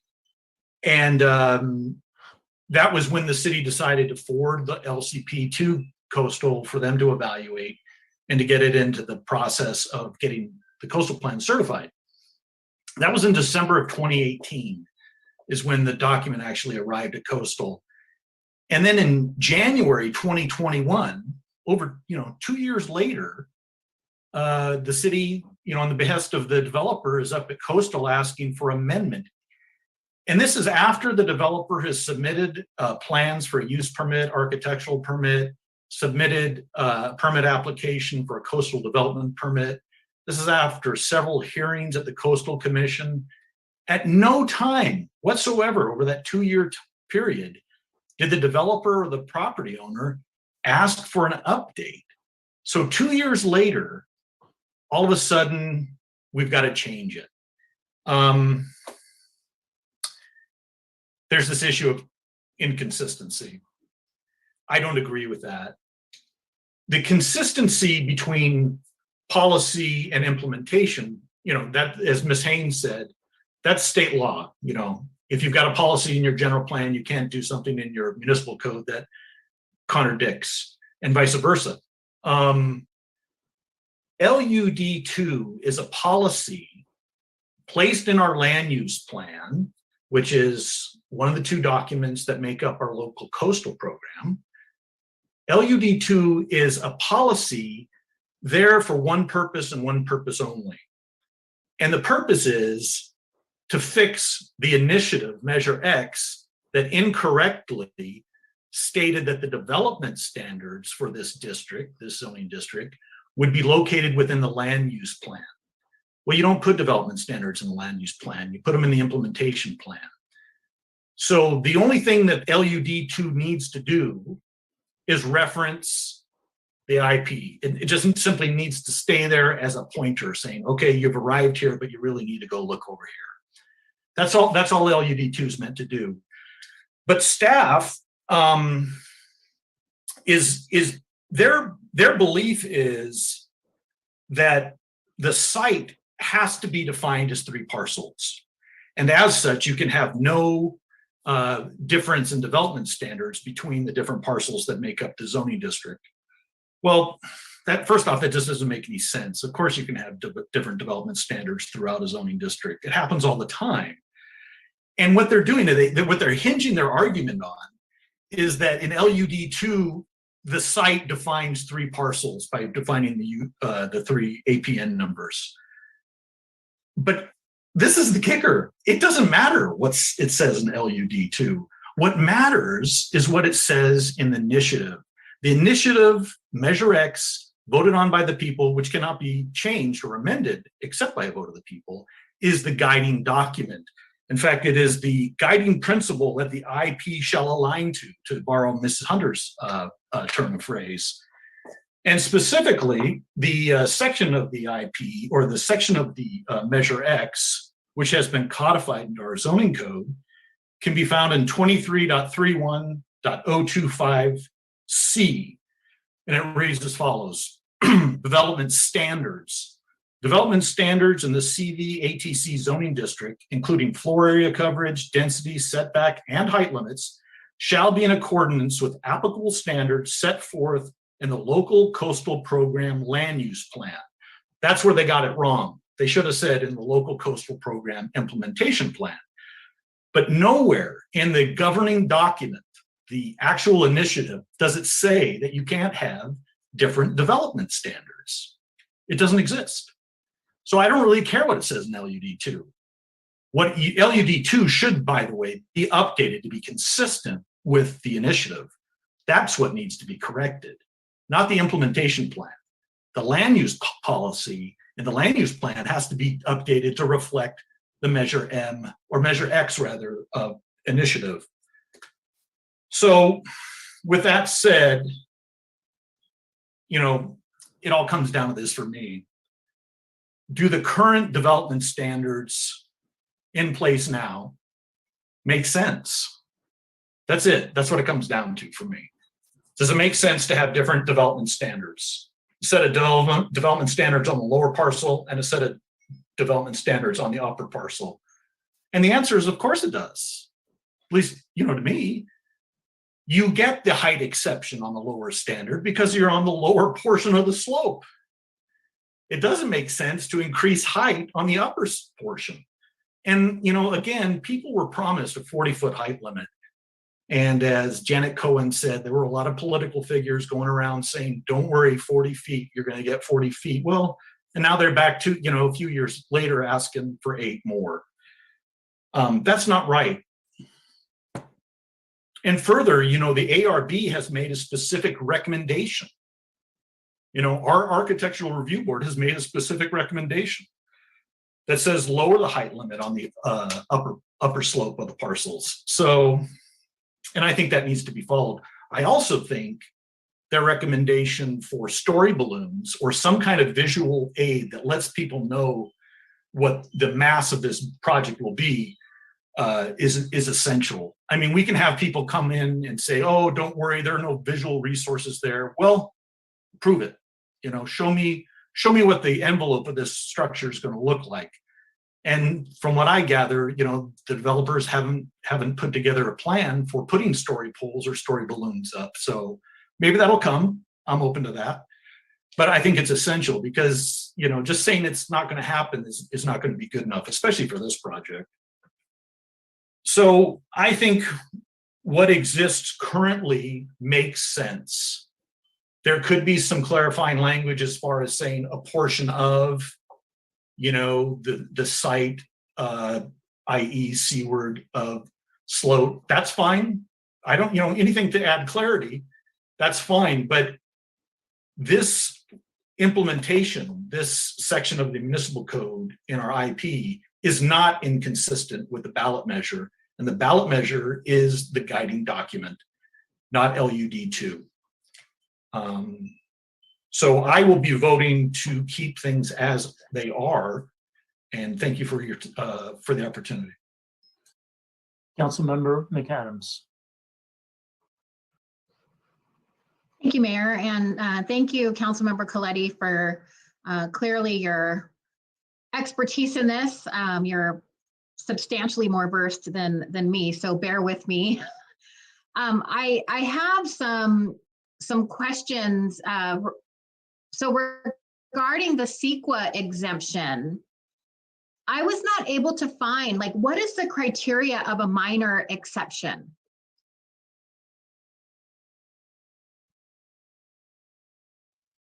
Thank you, Councilperson Adams. The reason we offered several CEQA exemptions, and the city attorney can jump in on this if desired. It is common practice to utilize more than one or, you know, several CEQA exemptions.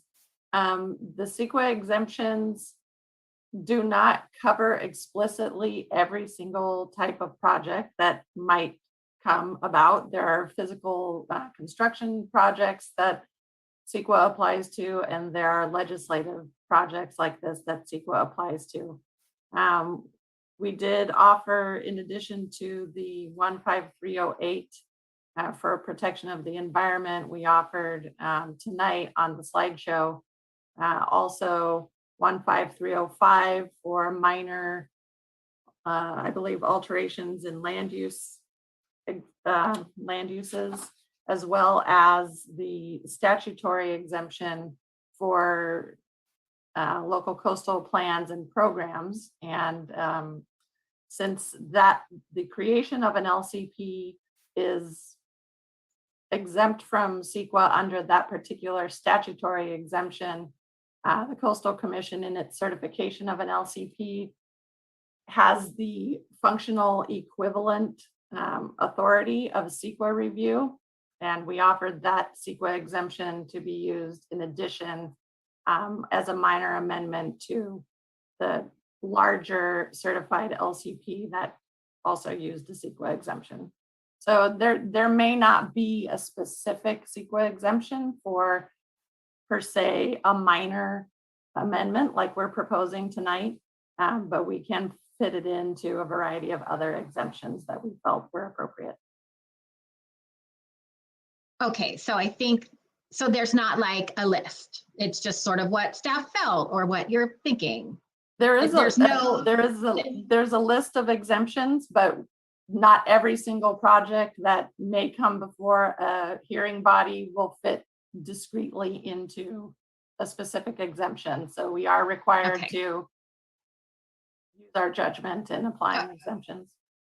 Okay, and so with the way that the amendment is written, by including the 3 specific parcel numbers, we are approving any portion of any buildings on those 3 parcel numbers to be increased by 8 feet, specifically for mechanical apparatuses and appropriate screening. Is that correct?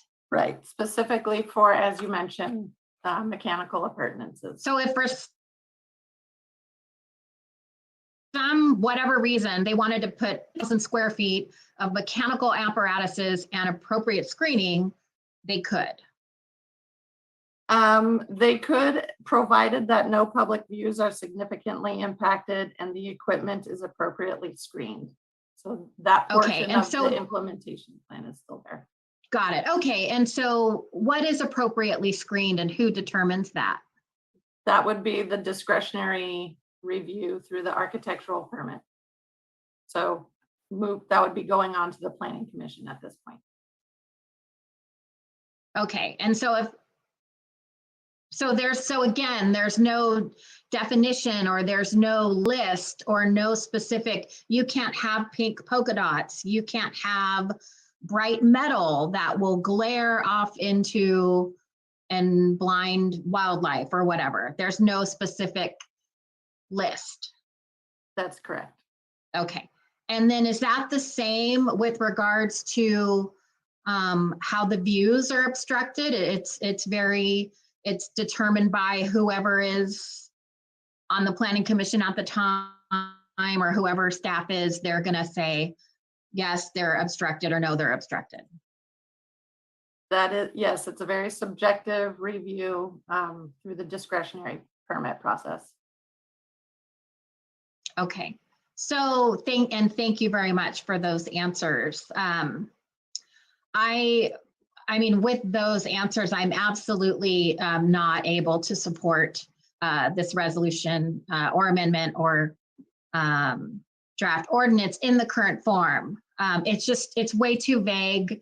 There's way too much ambiguity and there's a lot of room for interpretation, and we don't really know who's going to be interpreting it anyways. You know, I mean, that's difficult for me to approve. I mean, I can't. For me, I have no idea. Even if they get to construction in 3 or 4 years, we really don't know who's going to be making these judgments. So I'm open to supporting the amendments, like what Councilmember Coletti had suggested. Sure, you know, we can shore that up. I'm happy to do that. But as far as just this, you know, slapping on the 3 parcel numbers and good luck with that. No, like I really think that, you know, that could really impact, that's a impacting decision. And if you're not certain about this decision, which I'm not, I can't support it. I mean, I don't want to, like right now when I drive down Lighthouse and I look at those big white boxes on top of the Holman building, I don't want to do that driving by whatever happens at the ATC site. You know, I don't want to have that responsibility.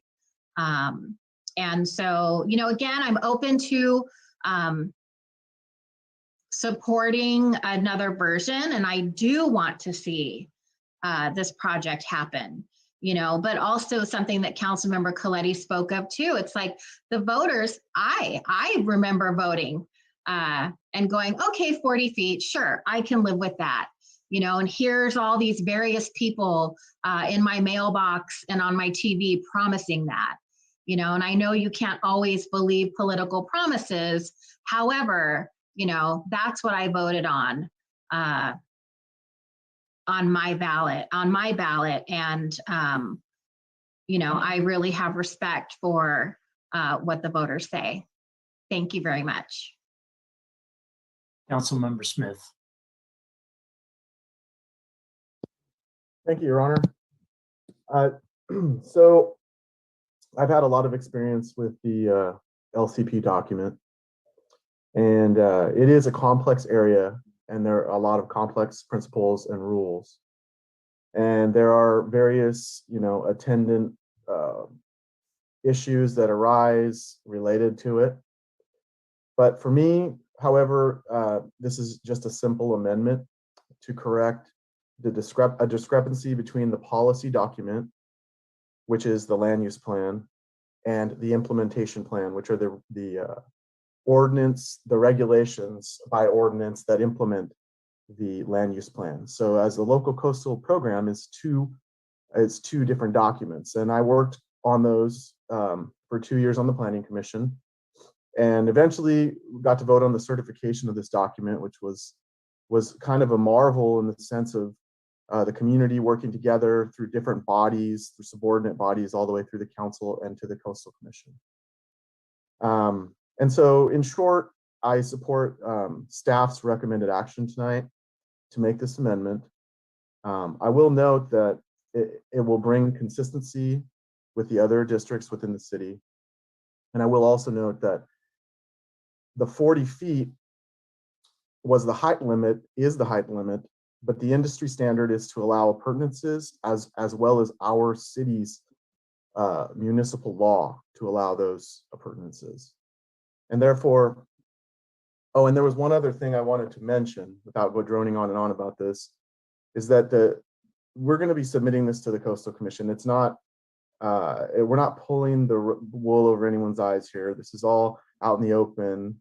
The staff has been working with the Coastal Commission on this. And so to take this action tonight, to me, again, in short, is just a simple amendment to correct a discrepancy. And the LUD2 is the policy document.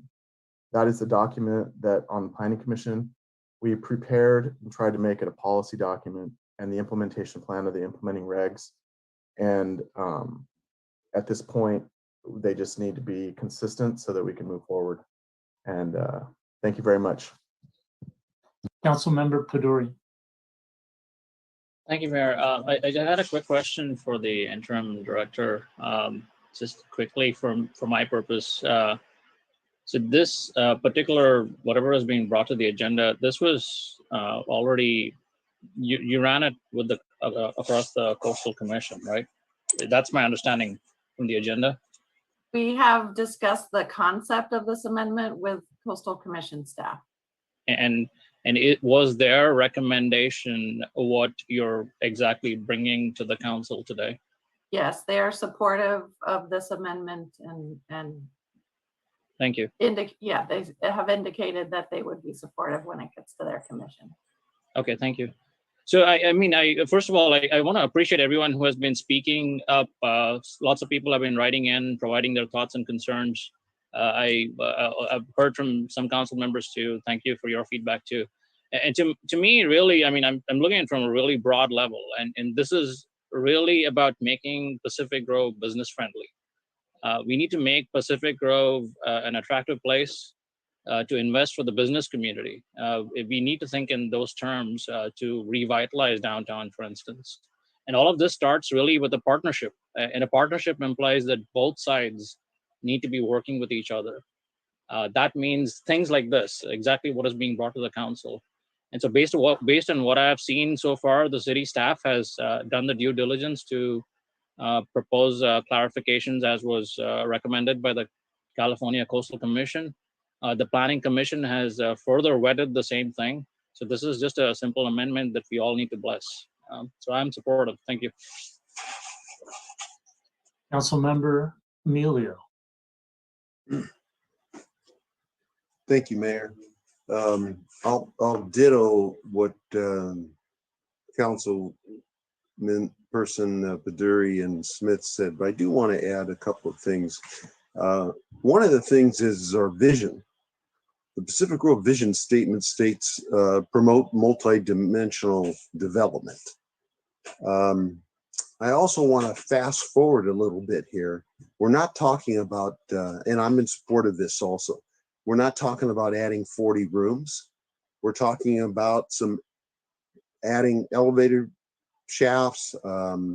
It stands for reason that mechanical systems on the roof would, in my opinion, would be easy and accessible if there's any type of maintenance problems, rather than going through a person's room to try to open up the ceiling and get this. Also, I also want to bring up, and I had other things to say, but I want to bring up the big picture of this hotel. That it's not only going to, once it gets developed, it's not only going to help the businesses downtown and on Forest Street, it's going to help our restaurants, it's going to help our employment.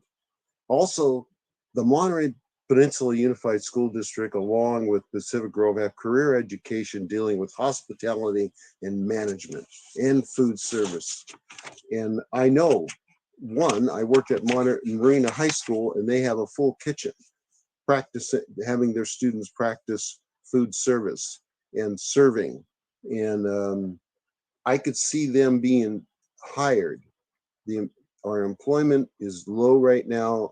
Unemployed is high. I think this is going to be a big step in the right direction.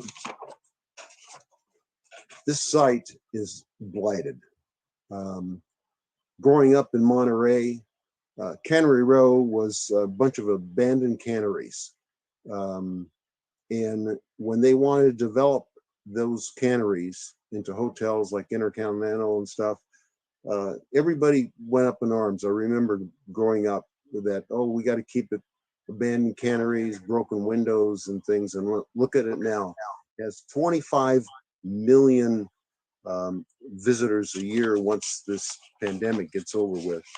So all in all, I am in support of this recommendation. I have a question for Director Hunter. We'll start off, we'll make it easy. What are mechanical appurtenances? And does our city code define what they are? I think I have that. I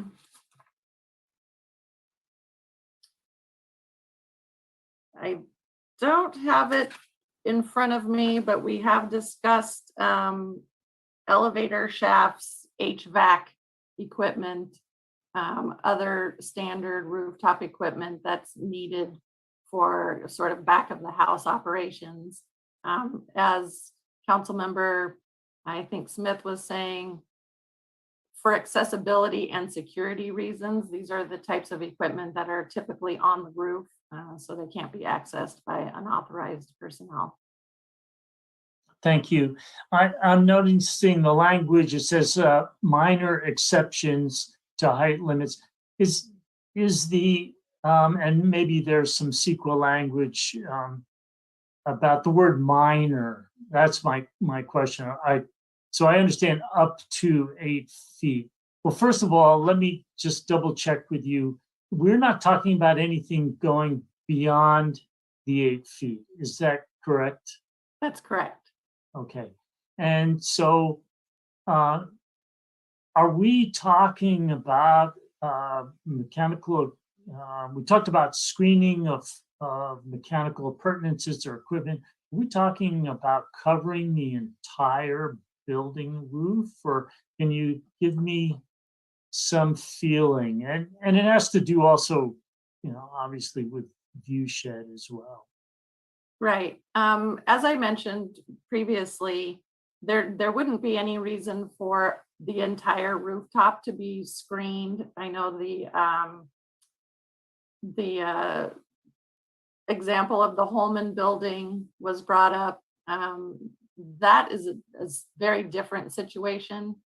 Those are wireless cellular antennas, which are not included in the rooftop appurtenances. So that needed to be handled differently. That's why there's screening like that all the way around the perimeter of the roof, mostly.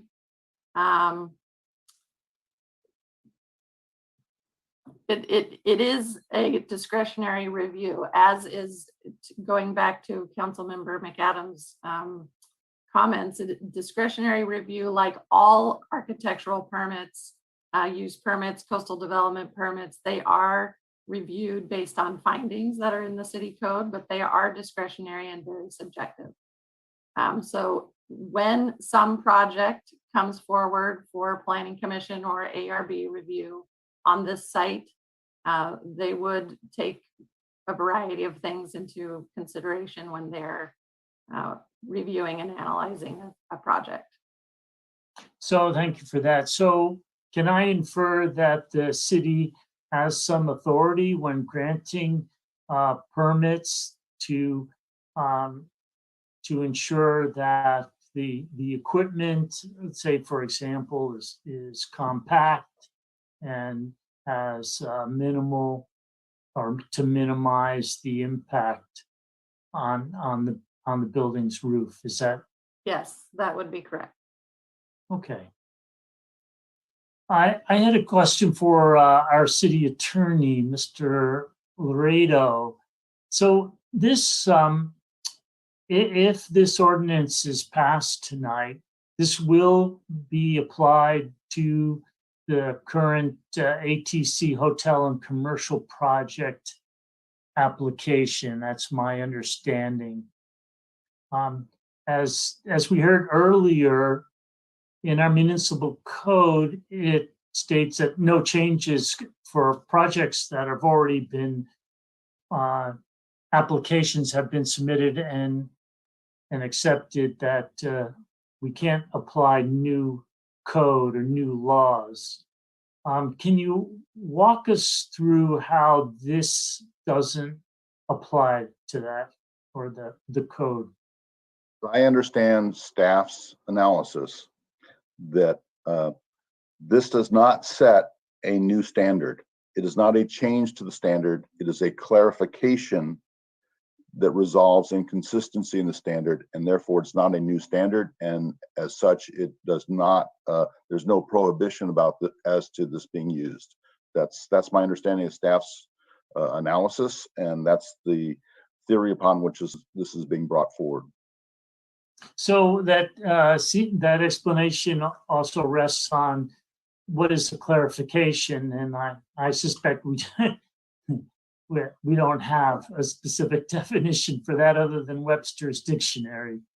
Well, and as much as both those are in favor and those opposed would like to see an artificial standard, an external basis that says you don't have the discretion to do what someone else might want, I do believe that based upon your staff's recommendation, you do have discretion to act on this and approve it. And of course, you have the discretion to not do that. All right, thank you very much. I've forgotten my manners. I want to thank all the many folks that have that are watching us tonight from the public and have spoken and have written us. Obviously, there's a lot of passion on both sides of this question, and well, we perhaps do our best when we've got plenty of public input, even though not everyone walks away happy. That's perhaps a given. So I think that there's a number of process steps that brought us here, and I think everyone would agree they were not ideal, and wish that this had been something we'd been taken care of quite a while ago, as Councilmember Coletti described. here we are. We could argue over what's a change, what's a clarification. What was the original intent of the people or person who wrote the LCP IP for this site? And we go round and round on circles trying to answer that. So I guess I will just rest with, does this seem reasonable to allow 8 feet of height for mechanical appurtenances, minor and hopefully minor, and that the impact on view sheds and so forth are not huge, and it's to the benefit of the project. So that's where I'm at. I will approve this, but again, I understand and appreciate everybody's desire to have a lower a height lower, but I trust or hope that as this process goes forward, we find that the impact of this ordinance, assuming it passes, will truly be minor. Councilmember Tomlinson and then Councilmember Coletti. Thank you, Mayor. And I actually couldn't get my hand up fast enough, but I appreciate going after you for that, because I couldn't have said it better in all the things that you said. Some of my high level notes were just, this is, all of our commercial districts in the city have the 40-foot height limit with appurtenances allowed. And so if you're a developer coming into our city, and I think we owe it to the developers to give, sorry, hold on, baby.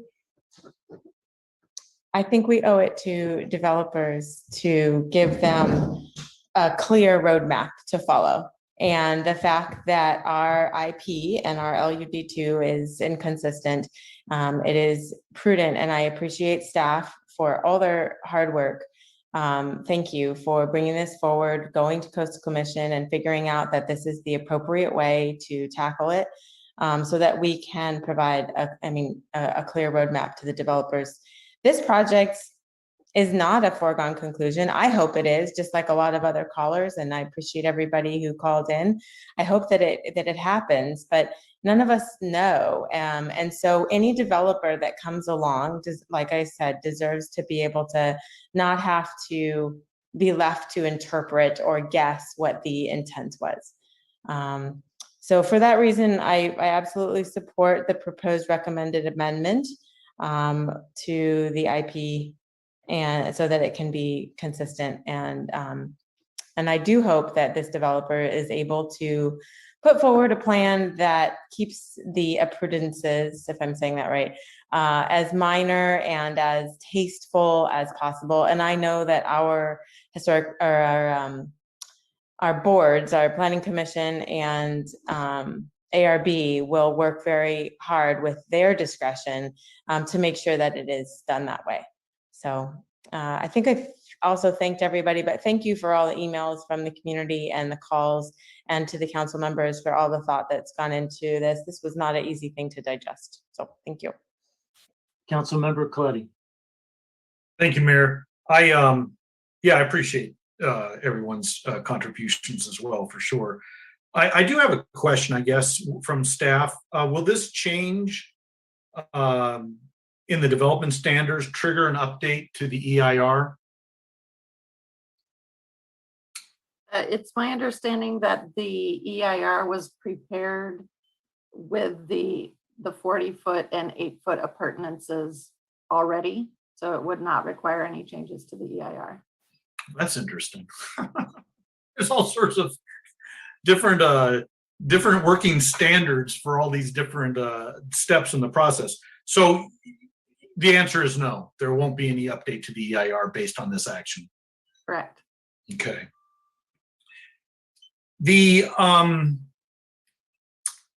I'll state it again, there is absolutely no inconsistency with the implementation plan and the policy established by the ballot measure. And the ballot measure, not LUD2, is the policy document that would legally bind the city to a set of interpretations from any litigation. So Mr. Laredo seems to feel comfortable that this change in our development standards can be couched in terms of a clarification. And if he feels that we're not exposed to any litigation by doing so, am I putting words in your mouth, Mr. Laredo, or are you thinking this is not something that could be actionable as far as litigation is concerned? Well, that just about anything you do on every agenda item, it has an exposure. Well, yes, anyone can file a lawsuit. We know this, but I mean, with the risk of any kind of substantial exposure. I do believe that your staff has principled reasons for their recommendation. They are experts in their field. The fact that, in fact, the EIR does assess the appurtenances at 8 feet above the 40-foot standard, I think is important. And I would, if there is a motion to approve this, which it appears that there will be, I would hope that there will also be a direction to modify the ordinance to include the statutory exemption at 15,265 and the categorical exemption of 15,304. I believe your CDD director misspoke when she said it was 15,305. But I believe that those two additions will help support your discretion, and I do believe that you have the discretion to adopt this. One last question, Mr. Laredo. The Measure X language that I referenced earlier, is that binding? Is that something that the city can change on its own accord? No, you correctly characterize it, that the words of the ballot measure can only be changed by the ballot measure, but that doesn't mean that there are words that cannot be interpreted. Thank you very much. Councilmember Emilio.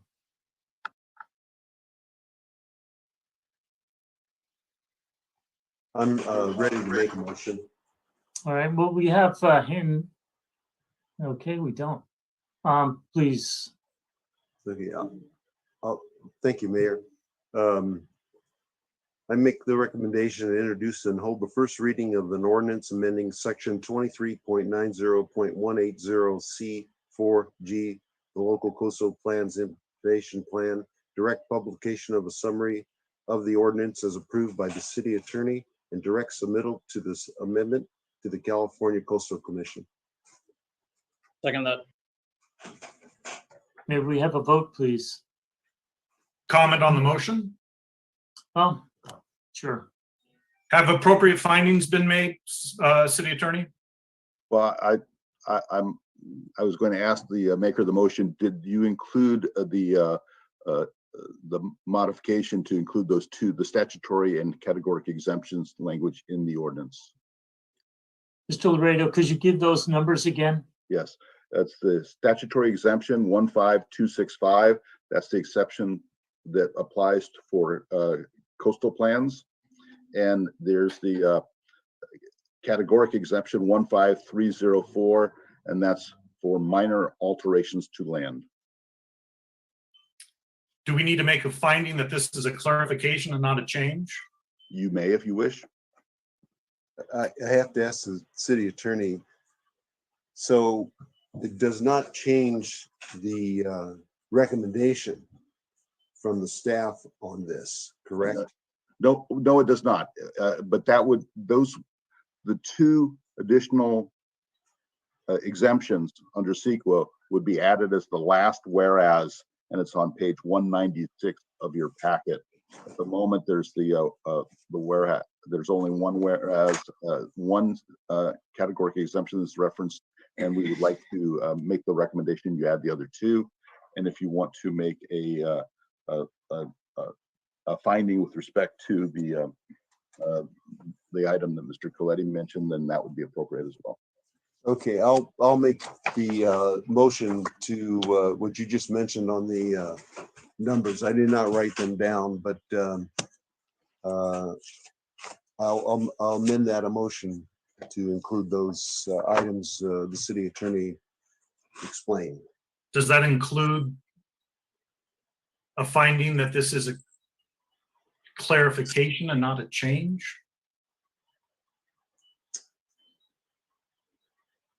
Councilmember, let's hold on for a second. We had a second of the maker.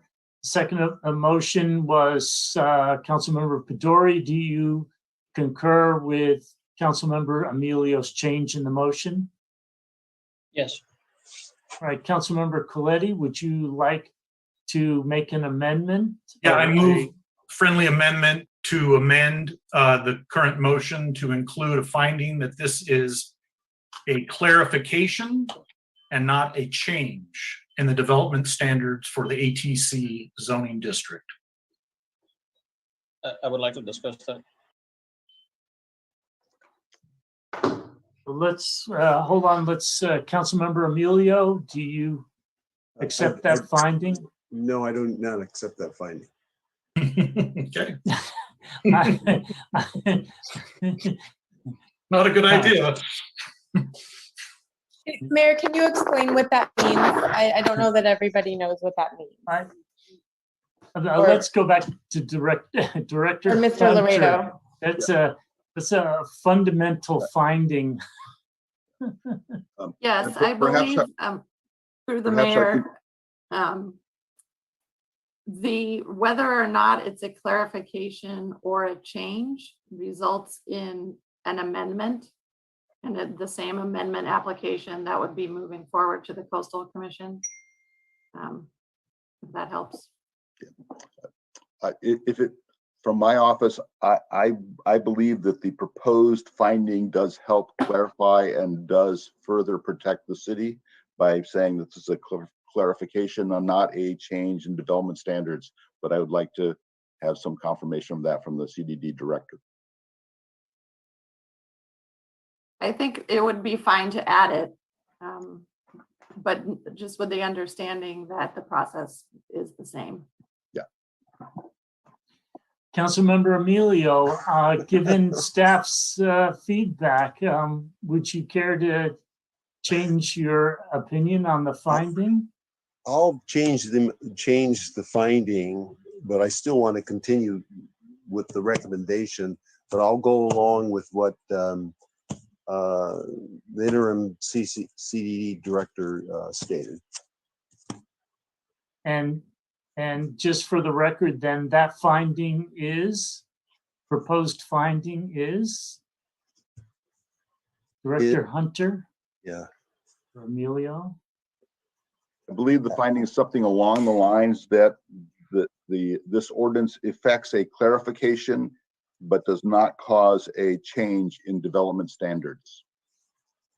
And that will be written in explicitly for you for your review at second reading. Councilmember Emilio, this is a good thing. This solidifies your motion. Yes, I'll go along with my motion, along with what the city attorney stated about the clarification does not change the different standard on this, and it'll be on the second reading. And we'll go to Councilmember Pedori. Yeah, I'm gonna second all of that. Let me just leave it there. Okay.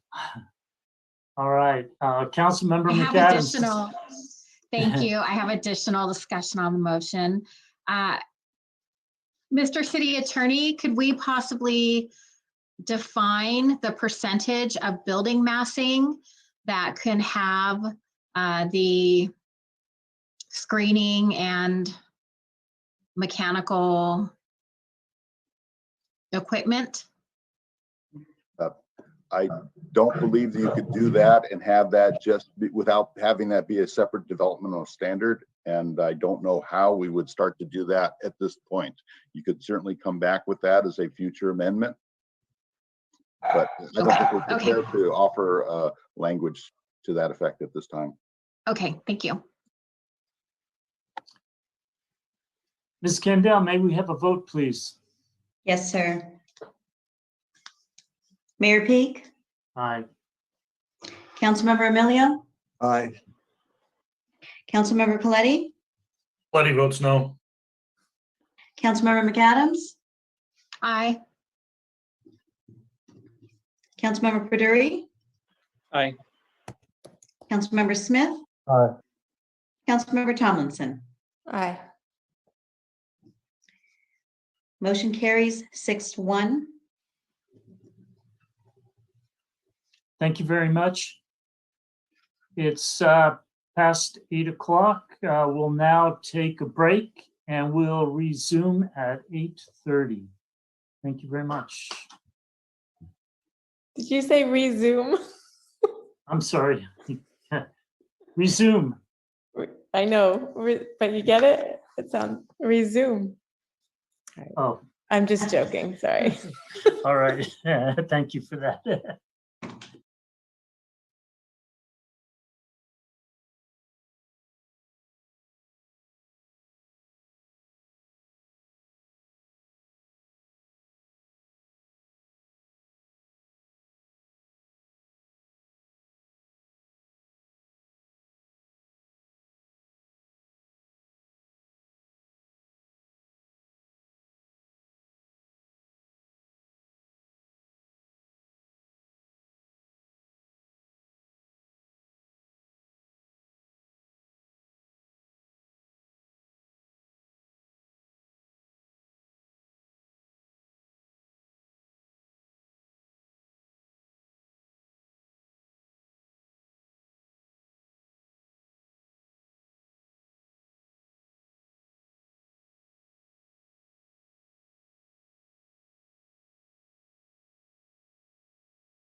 We're just waiting a moment for Councilmember Coletti. There he is.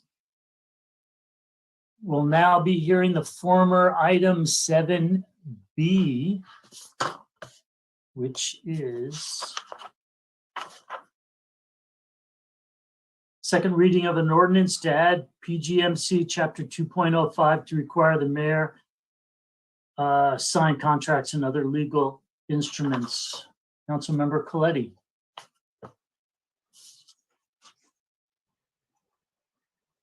I had some PowerPoints from last time. Maybe we can put those up again, Sandra? I don't have those prepared. It might take me a second to get them.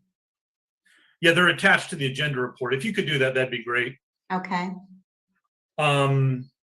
But yes, this was the second read of a proposed ordinance to codify a city charter requirement that the mayor sign contracts and other legal instruments. This was approved at our last read, on first read at our last council meeting. Excuse me, Mayor. Councilmember Emilio, we're just waiting for the presentation to come up.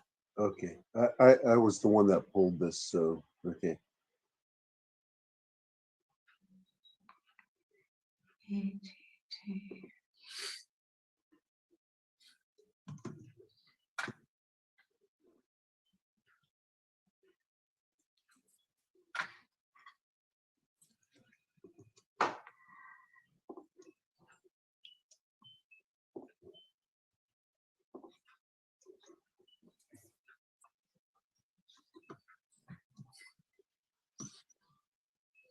Great, thank you, Sandra.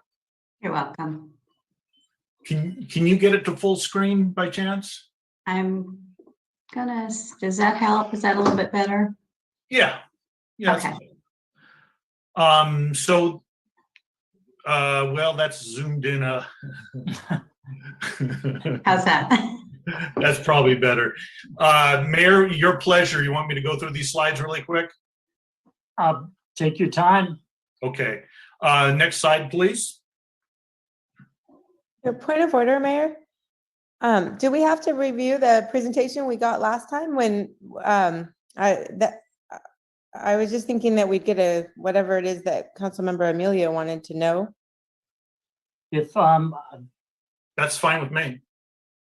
Councilmember Emilio, did you have a point or a question? Yeah, no, I don't have a point on, I just have a comment on 7B.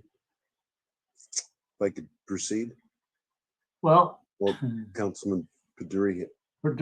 I'm afraid we'll be going down a slippery slope and we're going to need to go out to public comment as well.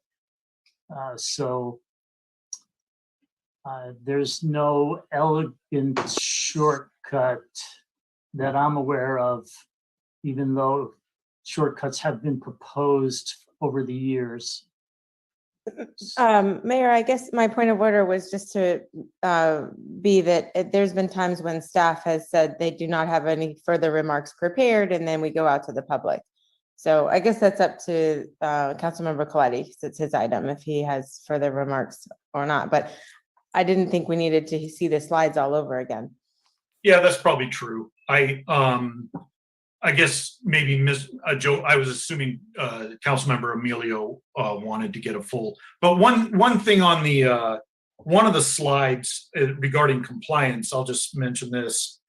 It's the city charter empowers the mayor with final review and approval authority, which helps ensure faithful execution of city council decisions. That's what we're here for. It's about complying with the city charter. And with that, Mayor, I'm happy to take it out for public comment. All right, let's do that. Ms. Kendall, do we have public comment? Looks like we do. We do. Anthony Ciani, you have the floor. Welcome. Thank you for allowing me to speak on this matter. I think it's really, really important that the mayor endorse and authorize all agreements, all evidence of appropriate actions by the city council to authorize actions by the city council, by the city in its efforts to incorporate the law. The notion that this is not has not been done, and the evidence of occurrences where it wasn't done that have resulted in costly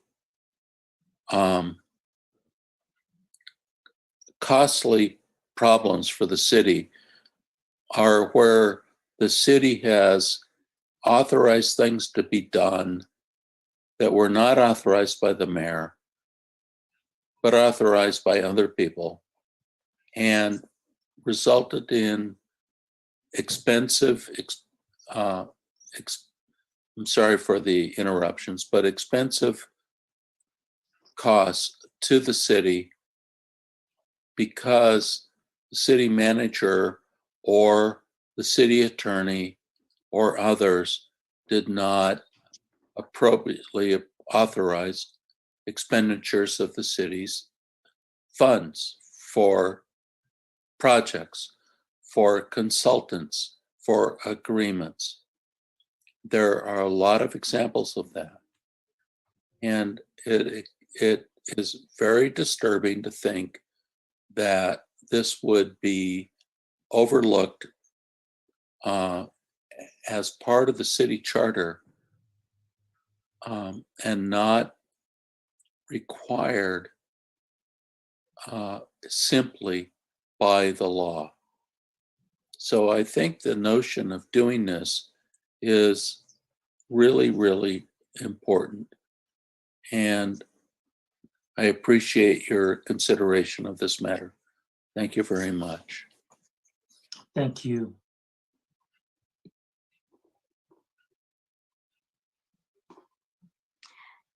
Inga Doimer, you have the floor. Welcome. Thank you. This is still an absolute no-brainer. It's in our city charter. You want to diss Julia Platt? You name everything after her. She was the first mayor, and the last slide of that has a wonderful thing whereby she, in her own handwriting, writes down that the mayor must sign all contracts and documents. This is not changing them, but it's awareness and it's authorization of, yes, this is happening. It is just a level of transparency that is in our charter.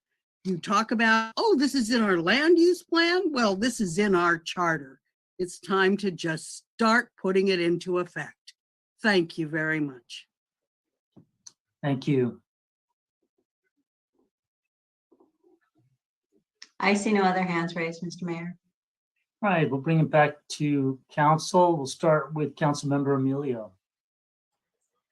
Thank you, Mayor. I was not obviously here during the presentation, but looking at the notes on this, I want you to know that I, not just because of the present mayor, whatever the past mayors have been, of the future mayors, I oppose this second reading. And the reason why is that I know Mayor Platt wrote this in 1927, but this is 2021 now. And what's been happened in the past, I've never seen anybody, in my experience, where mayors have signed everything. I think it adds another layer of trust to our staff, whether it's public works, whether it's the city manager, whether it's the director. And if there's issues, I've been on a little over 2 years. I've never seen an issue where there's money spent and we've lost money. I think they would bring it to the council for this particular thing. And I think we got to trust our staff in general to make the right decisions. And I just want to oppose this second reading, since I wasn't here for the first, but I'm opposing the second reading. Councilmember Pedori. Thank you, Mayor. I'm opposed to this in general, but knowing that it's passing, I do want to add a few clauses to the ordinance itself. I have 3 particular clauses. Do you want me to just start off with one by one? Well, why don't you hold off for a moment until we get to making motions, okay? And then But I want you said you're. I would like the language changed within the ordinance. And that we normally do through motions. Okay. So when the motion comes in, should I? So I want to add another All right. section in the Please, ordinance. I'm sorry to have interrupted you. Please go ahead. Yeah. So I don't know what the procedure is, but when I look at the ordinance, the section 2.05.010, I want to add a sentence in there. The section says mayor is required to sign contracts and other legal instruments. I want to add a line in there saying this clause does not in any shape or form transfer operational authority to the mayor. I'm just looking at it from future, how this is going to go in the future, like future mayors, whether they'll be open to this proposal or not, future council members, or yes or no. Similarly, for 2.05.020, alternate signature authority for contracts and other legal instruments. I would like to strike that entire sentence and inside that section, and I would like to add that in pursuant to, in the case of sickness or absence of the mayor, or in the case of any undue delay, pursuant to Article 11 of the Charter, the mayor pro tempore will perform duties specified in section 2.05.010. And this is part of the charter, so I'm just adding the charter language in there. And then I want to add another section here for 2.05.040 related to timeliness. And I want to specifically quote there that this is a ministerial duty, and as such, the mayor will execute all instruments as specified in section 2.05.10 expeditiously and without undue delay.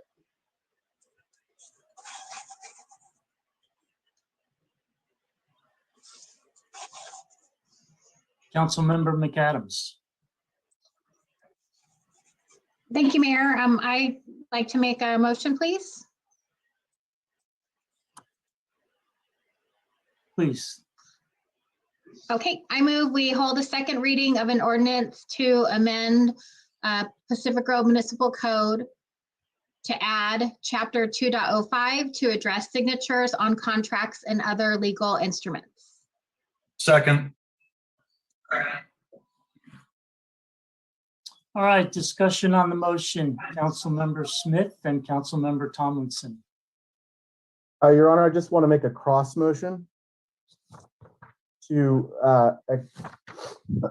to approve the recommended action with the amendments and to the sections as stated by Councilmember Peduri. And if we need to get those read out again, then I'll ask that you read those out. Discussion on, oh, sorry, it's not seconded. I'll second that. All Can I right, do that? so we're going to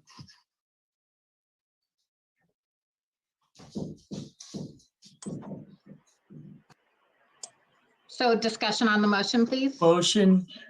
Yes, Councilmember. So what McAdams. is it? I'm sorry, is that a friendly amendment or what is, I don't even know what Councilmember Pedori said. Is there a written document or something to read before we vote on this? You all have seen this already. No, there is no written document, but I can read it. Well, how do you read it if there's not a written document? I mean, I can read it to the council right now. He just read it to us.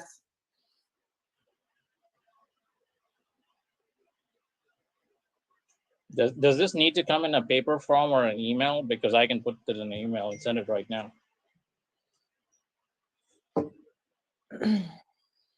Why don't you do that for clarification, then we can put it up on the screen also, so the public can see it as well.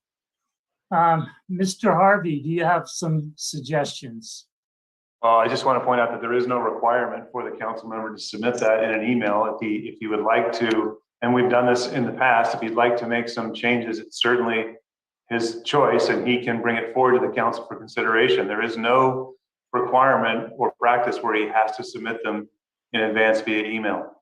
Yeah, thank you for that. Absolutely. And like to find a way to communicate clearly what we were discussing. Can I share my screen with the document? Please. Okay.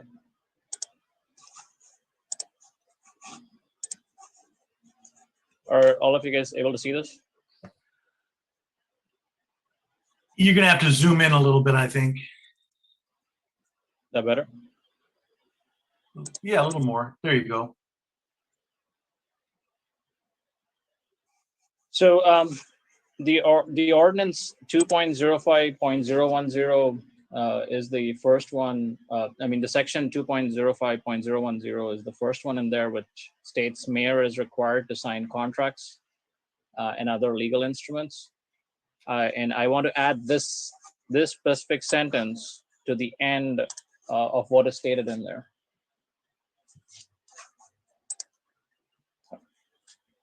So I'm just going to read everything out again, and please stop me if for any questions. I can explain what I'm doing exactly.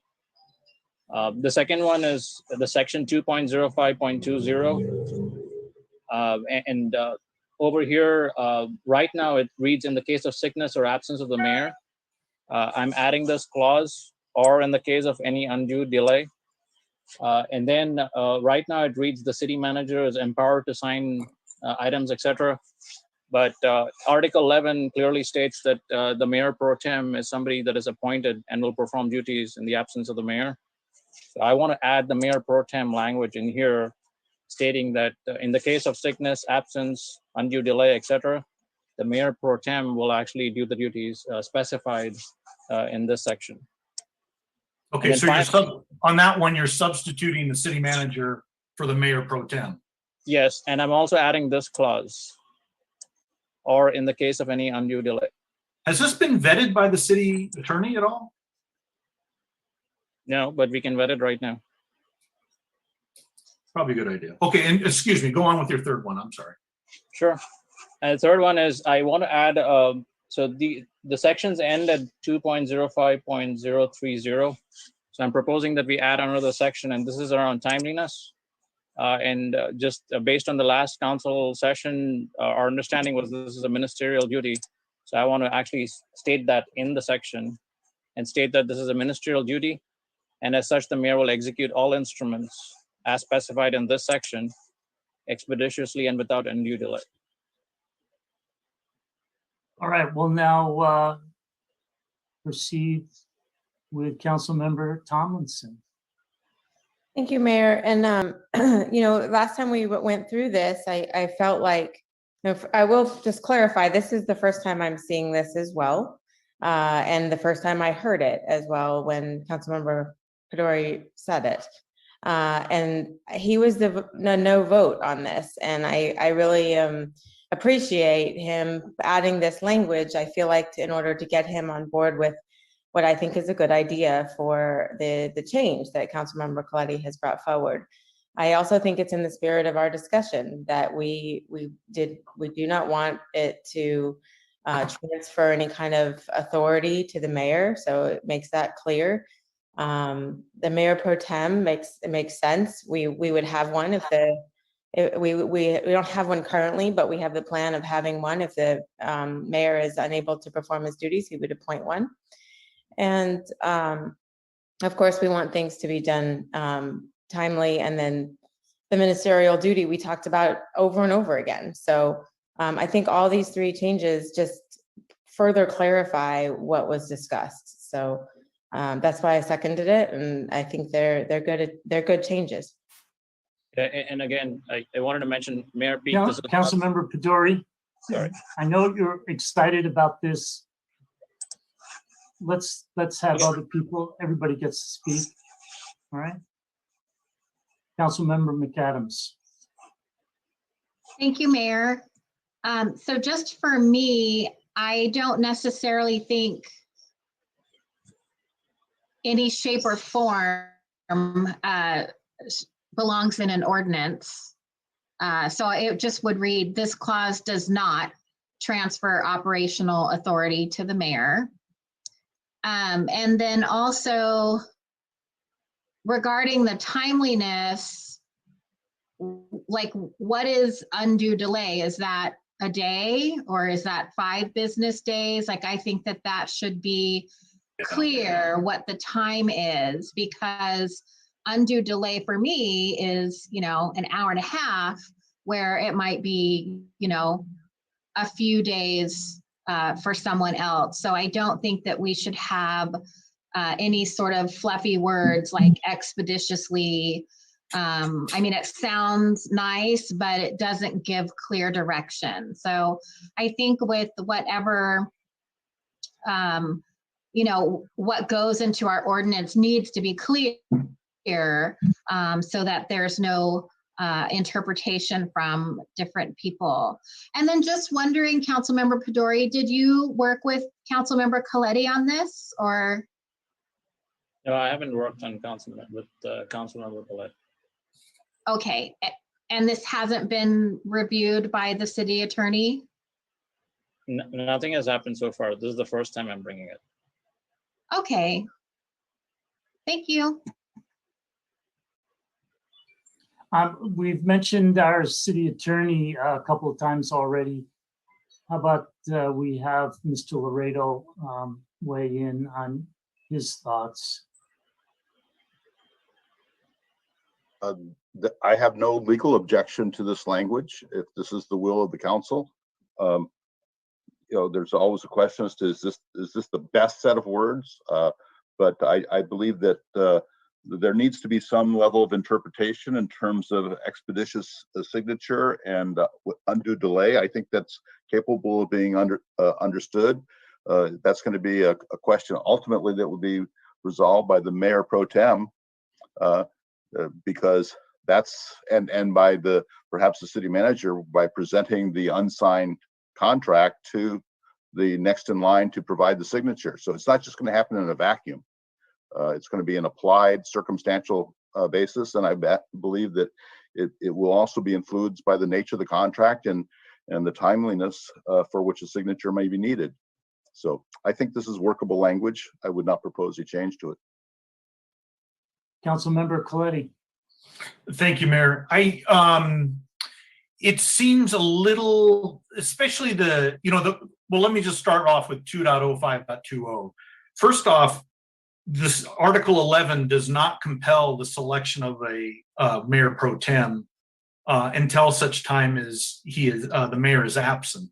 So I personally think the city manager is a better choice than the mayor pro tem, but that's fine. If we want to appoint the mayor pro tem at such time as we need him to perhaps sign something that the mayor is unable to, that's fine. But this language in no stretch of the imagination compels a standing position for the mayor pro tem. I want to make that certain.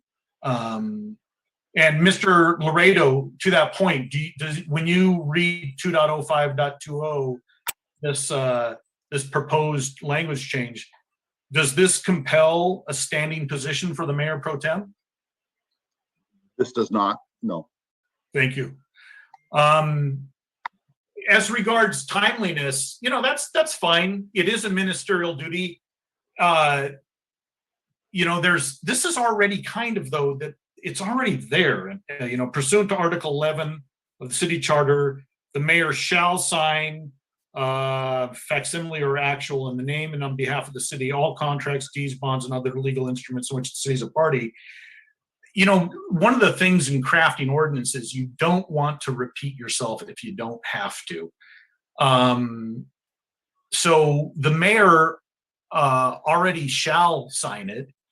It already is a ministerial duty. This has just been upheld in case law. So, there's no, but if we want to say it is, that's fine. But I've got a question for Mr. Laredo. In the proposed language in 2.05.040, does this compel the mayor to sign an unlawful document?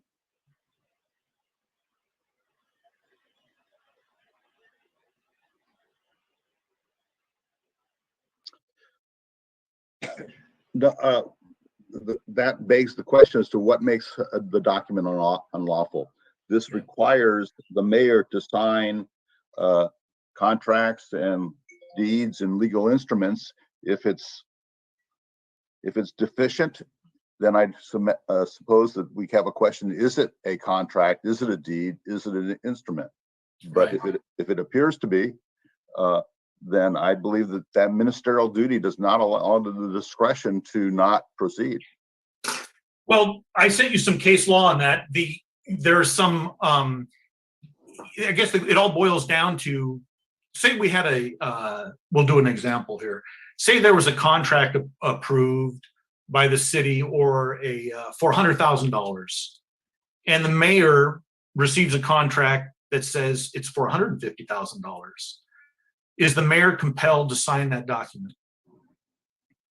If there is an obvious error in it, then that is not ministerial.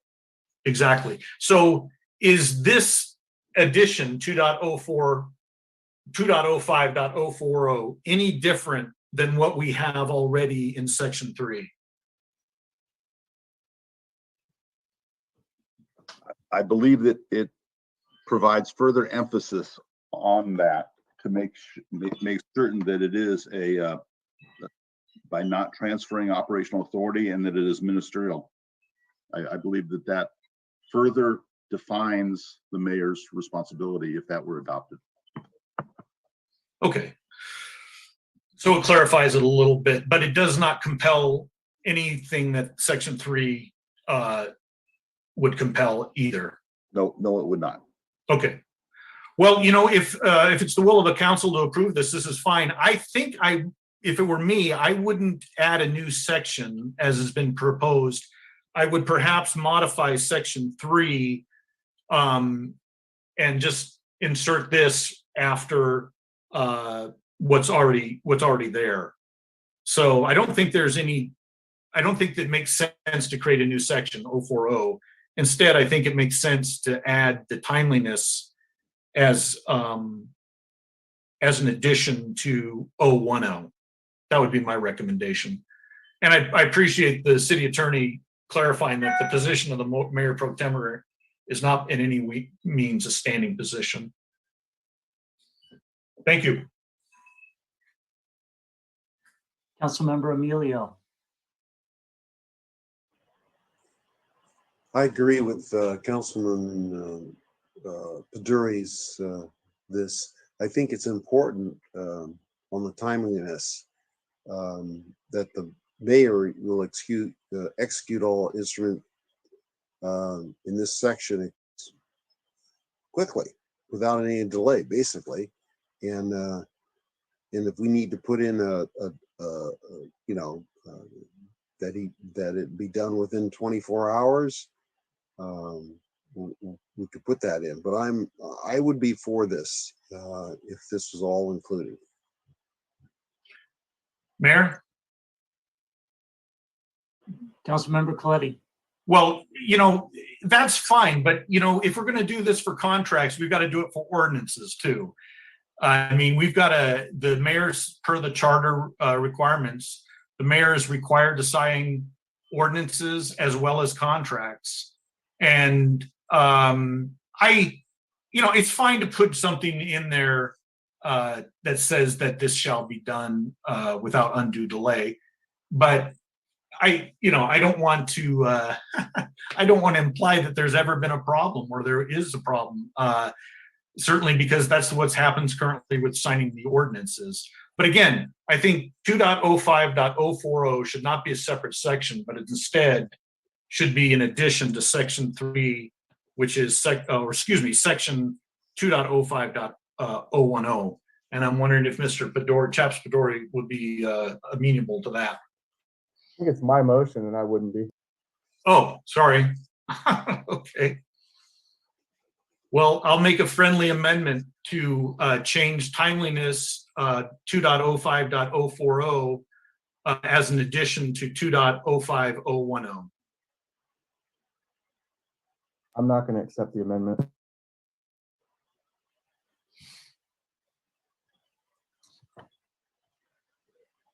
Councilmember Coletti, you're finished. I will jump in and ask a question. It's for the city manager. Would you explain or point to the phrase pursuant to Article 11, the mayor pro tempore will perform duties?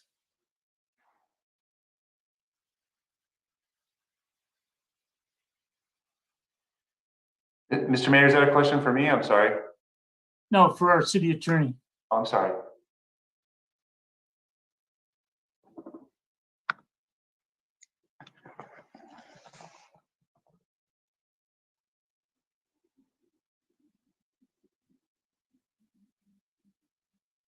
What? It says Mr. pursuant Laredo. to Article 11. I'm sorry. I have Article 11 in front of me. So what part of Article 11 is that? What it says pursuant to? What are we talking about? What is in the first paragraph of Article 11? It states the council shall choose one of its members to serve as mayor pro tempore during the absence of the mayor. That's the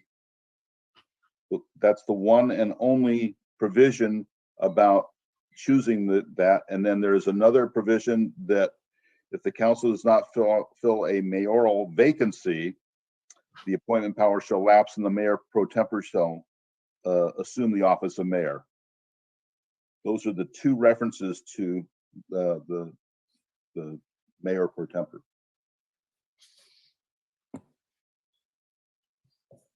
I'm just looking for the first reference. Oh, okay, the council shall choose one of its members to serve as mayor pro tempore during the absence of the mayor.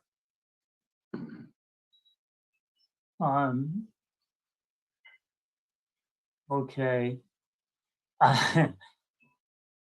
Does it say if in undue delay of the mayor, then the mayor tempore takes over?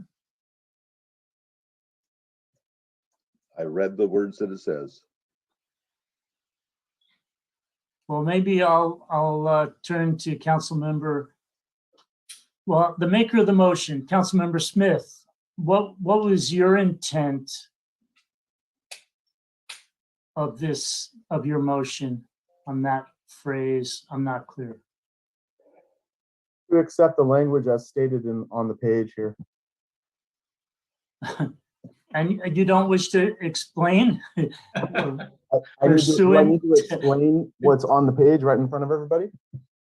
Yeah, well, it says pursuant to Article 11. Does that mean undue delay? That means if we appoint a mayor tempore and he says that the mayor is delaying, so now that the mayor tempore now takes over the mayor's responsibilities.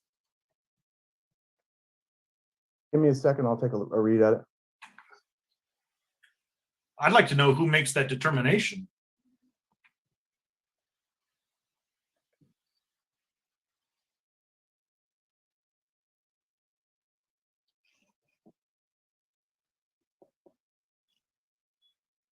And it's the absence of the mayor. Article 11 states the absence of the mayor. Not that the mayor is too slow. Right. And so I'm fine with the first part of it. In the case of sickness or absence of the mayor, and you don't need to say pursuant to Article 11 because it's already in Article 11. I don't think you have to repeat it. You just say the mayor pro tempore will perform duties as specified. Your Honor, are you Your Honor, may I speak? Please, Councilmember Smith. Are you suggesting that we eliminate the clause or in the case of any undue delay? Yes, and pursuant to Article 11, it's redundant because it's in Article 11 already. Well, that isn't, I'm sorry, in the case of sickness or absence of the mayor is in Article 11. Is that what you're saying, Your Honor? Yeah, because the Article 11 says the council shall choose one of its members to serve as mayor pro tempore during the absence of the mayor. And this just adds sickness or absence, which I think are synonymous. But Yeah, I agree. I mean, it could be simplified in that respect.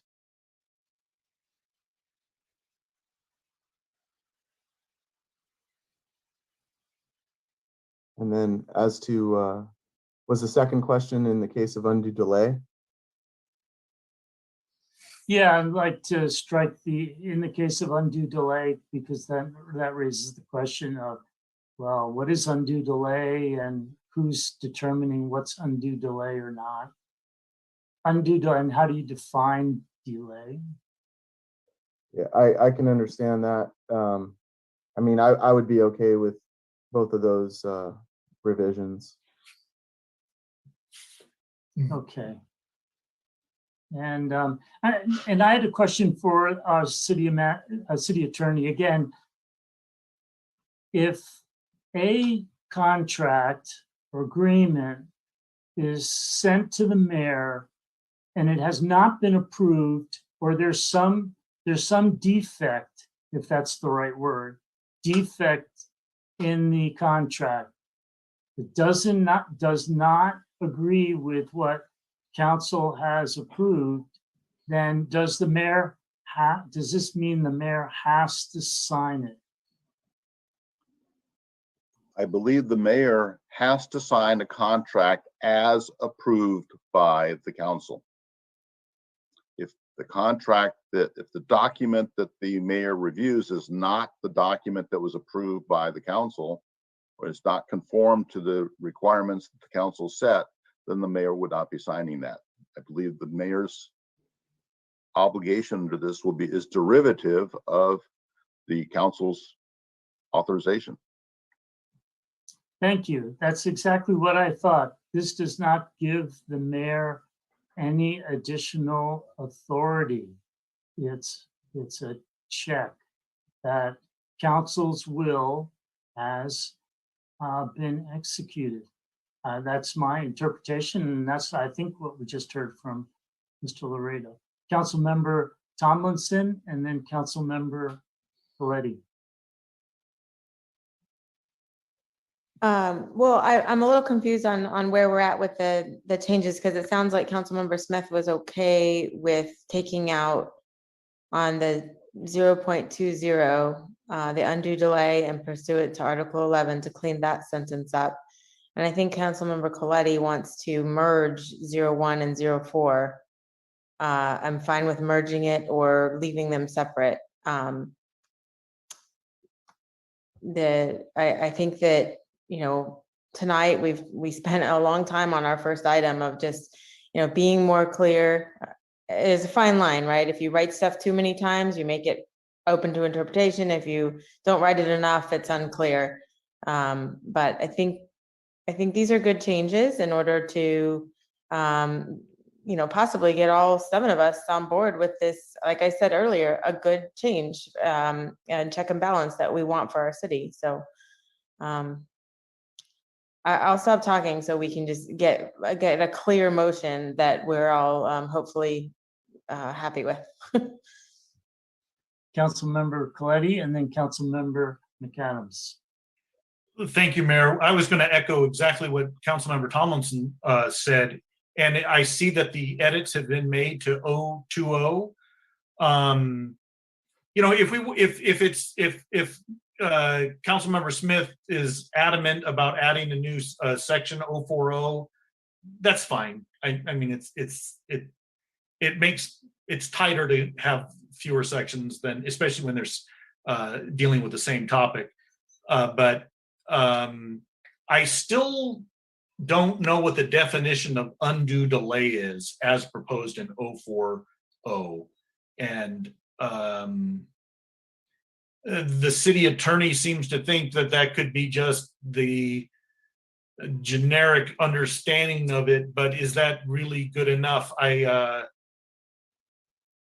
would, you know, so can I get Mr. Laredo to comment again on what the actual interpretation would be in his opinion about expeditiously and without undue delay? If I may, through the mayor, there are two circumstances. One where you have the council has appointed or designated a mayor pro tempore, in which case you already have an individual then, and that person would then have to be making the decision, has there been an undue delay? Let's set that aside for a moment. If we have the circumstance that we have now, we don't have a mayor pro tempore. The very first step would have to be that council will need to appoint a mayor pro tempore. And the reason for that appointment, I suppose, in this instance would be because there is a contract or a deed that has been gone without a signature. So there's certainly going to be a significant delay further of just appointing the person who could then sign that. So I would imagine that would be one of the questions as to why does the council need to appoint this person? So let's go back to the first, where you have a scenario like we have had in past years where you have designated a mayor pro tempore. That person is not going to execute instruments in a vacuum. That person is going to be executing instruments because he's been approached or she's been approached. The mayor is not signing one, and there has to be laid out a case as to why should the mayor pro tempore be signing. And the one and only answer would be because there is an undue delay. I don't know what those facts are, but it's not going to happen in a vacuum. And I believe that that it's circumstantial, but I believe that the question will be, why does this have to be signed now? Why was it not signed? And then the mayor pro tempore will exercise that person's discretion under the authority under this timeliness provision. Okay, I had sent you a case, California appellate court case where I believe it was Hawthorne, city of Hawthorne, tried to compel the mayor pro tem to sign a contract, and the courts came back and said, no, you can't do that. You had a legal remedy through the courts to seek a writ of mandate, and that appointing the mayor pro tempore was actually bypassed that requirement, which is set out in the California code. So I guess the question is, what triggers this? And I think it's important to understand it. Expeditiously and without undue delay. I mean, yeah, it sounds reasonable, but when you get to the point of when you actually have to implement it, that's when things get a little gnarly. So again, will this benefit from definitions? It's been my experience, if I may, through the mayor, it's been my experience that sometimes the act of defining does not add, it can itself complicate and frustrate the purpose. So my sense is that this future scenario where there is this deadlock because a future mayor has chosen not to sign an instrument that otherwise appears to be needed, I believe that there's value in having this language. I believe this language does circumvent your Hawthorne case because this does confer authority upon the mayor pro tem. Yeah, but it's not. once again, it's not going to happen in a vacuum. Yeah. Okay, that's fine. I appreciate that. And I think you're right. I think, I don't know what exactly, I think Hawthorne was a general law city in that case. So, but at any rate, I'm fine with this. I still would like to see 040 and 010, but at this point, I'm fine with it. Councilmember McAdams, then Councilmember Emilio. Thank you, Mayor. I just, I'm going to go back to the timeliness. I think that there's a couple statements in there that are redundant, that are already said. So perhaps could we simplify it to the mayor will execute all instruments in an expeditiously and without undue delay, and just, do we have to like refer it to here? And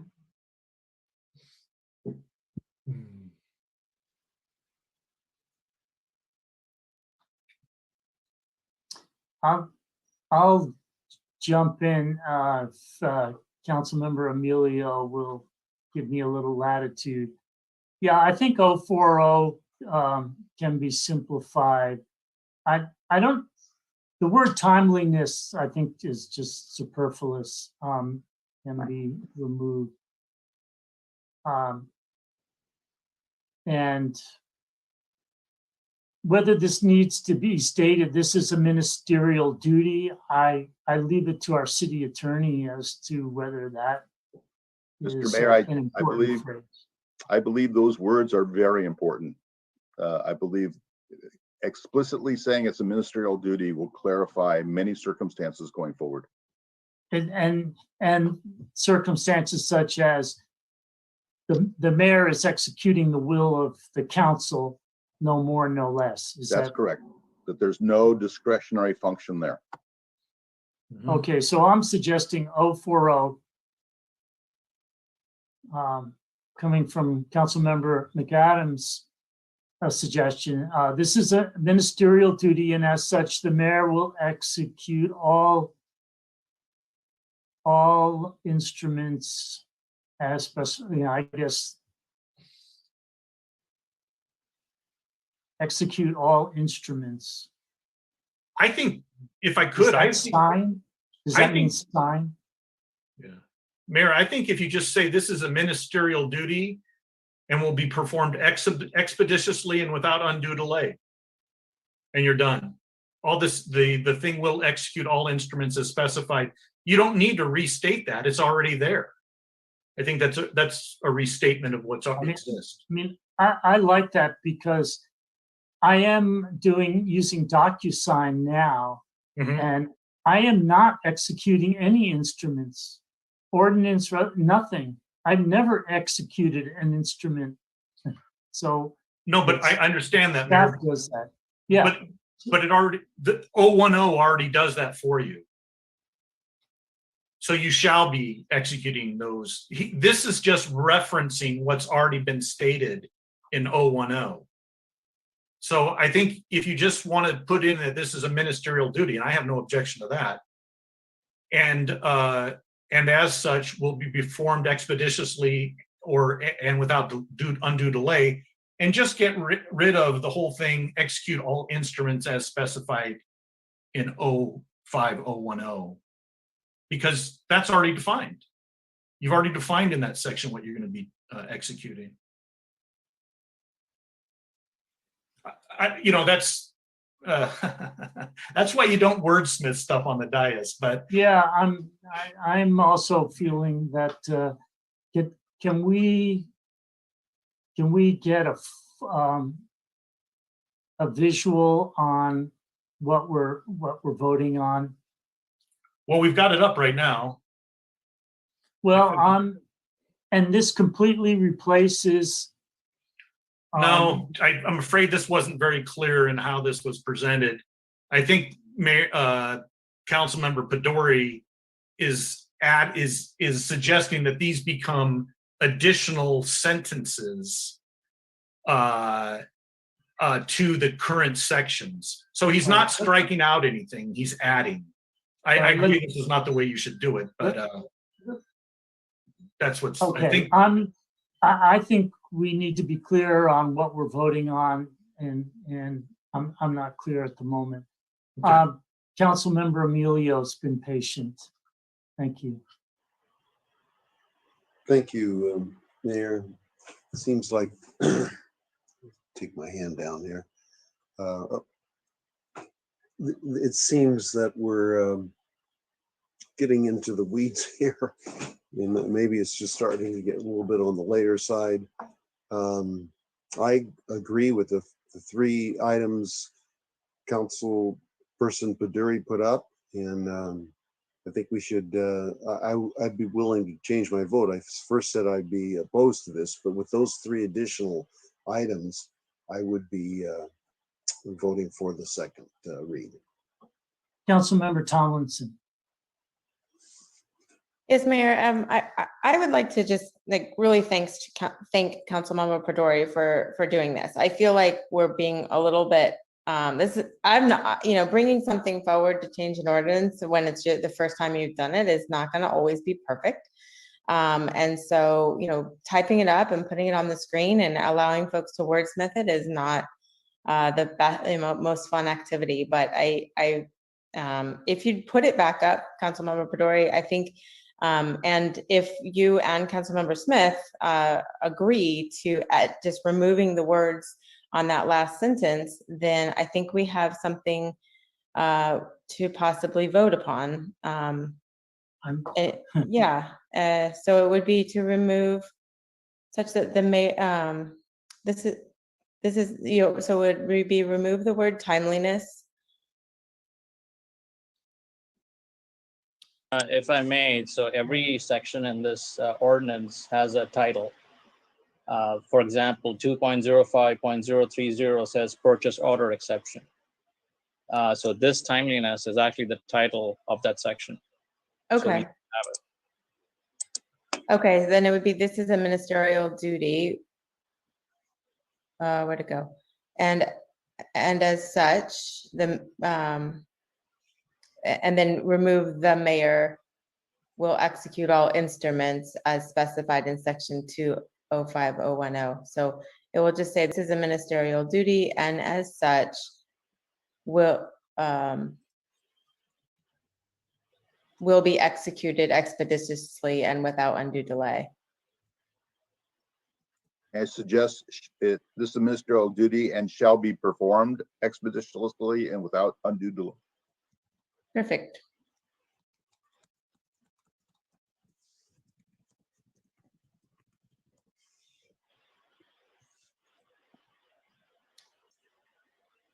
So, and if I'm capturing the intent here, is that these would be additions to the second read ordinance into the various sections, the 3-page ordinance that's in our packet. So we would add these 3 lines, and it would be a done deal.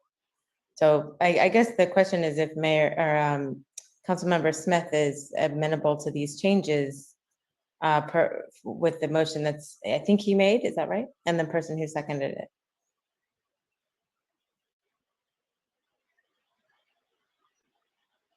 Thank you, Councilmember Tomlinson. So I guess we're, tell you the truth, I would prefer to continue this item till we have a clean copy, but looks like folks want to continue tonight. So I have a question for the maker of the motion, Councilmember Smith. So the text that's up on the screen is in addition to the printed second read that's in our agenda package?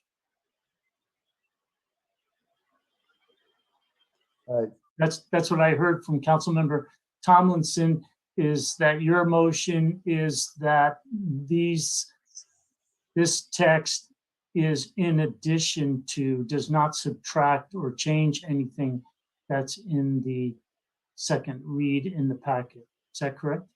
I would say with respect to items 1 and 3, that would be the case. With respect to item 2, in reading the ordinance again here, that may need a little bit of work. And I'm not sure if Councilmember Paduri had thought of that as a in lieu of or additional language with the O2O language. Yes, I actually have the section 2.020 here. And this is section 2.05.20 as it stands in the ordinance. This is alternate signature, and it reads just this: in the case of sickness. So instead of this, we're going to substitute this entire sentence with this. Right now it reads this. It says, in the case of sickness or absence of the mayor, the city manager is empowered to sign contracts, deeds, etc. in the place instead of the sick or absent mayor. I propose that we replace that with the mayor pro temp will perform duties specified in the first section in the absence of the mayor. And with that clarification, Your Honor, I would accept that as my motion. Thank you. I don't understand why the mayor pro tempore, you just replace the city manager with the mayor pro tempore. Is there a distinction? I'm fuzzy as well. I'm definitely unclear as whether there's an objective difference. I mean, I like in the case of sickness or absence of the mayor, I like that phrase. And just replace city manager with mayor pro tempore. Yeah. That makes more sense to me too. With the maker of the motion? Yes, Your Honor, I would accept that amendment.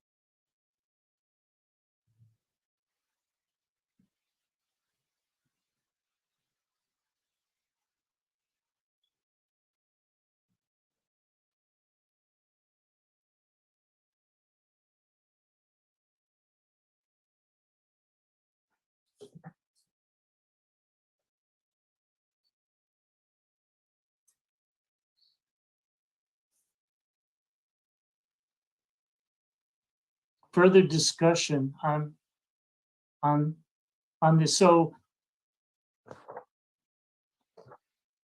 okay, so 1 and 3 are additions, and number 2 is a replacement.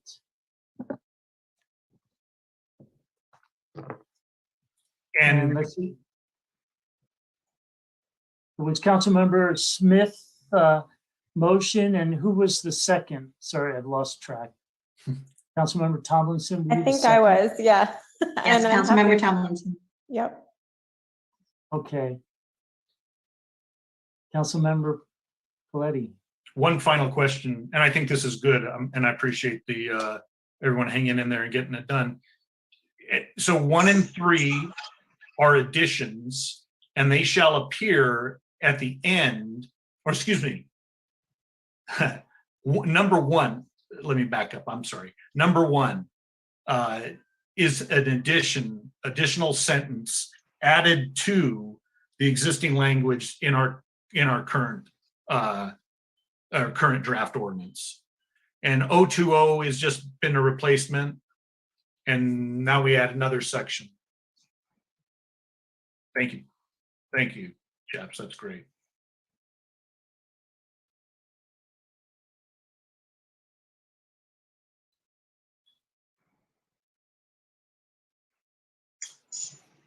I think that clarifies everything I had.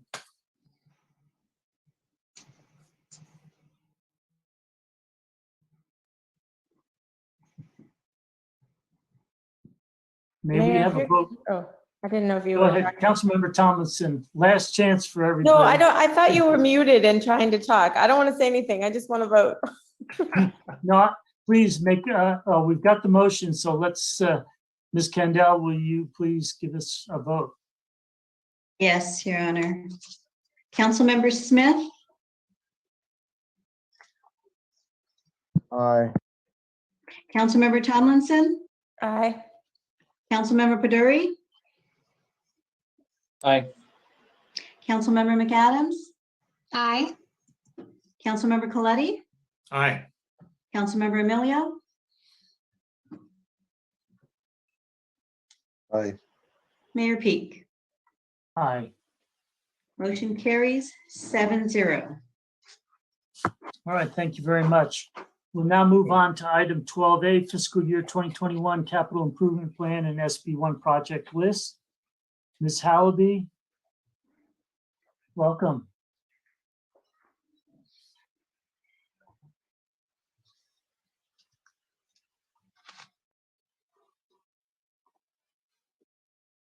All right, good evening, Honorable Mayor and members of the City Council. I just want to confirm everyone can see my screen.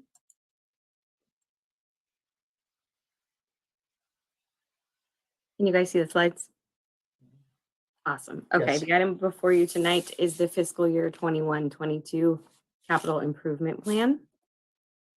The recommendation associated with this item is to receive and approve the capital improvement plan for inclusion in the operating budget and to approve a resolution adopting the fiscal year 21-22 SB1 project list. So what is a capital improvement? It's essentially any project that is valued over $5,000 that is non-recurring, and generally speaking, it's maintenance, repair, improvement, or acquisition of a city asset. The overarching capital improvement plan identifies all of the projects that meet those parameters. It provides an implementation schedule. It links the projects to budgets and council strategic goals and initiatives, and it provides project information and justification. The development of the CIP is an extensive process, and it starts out with a call for project submissions.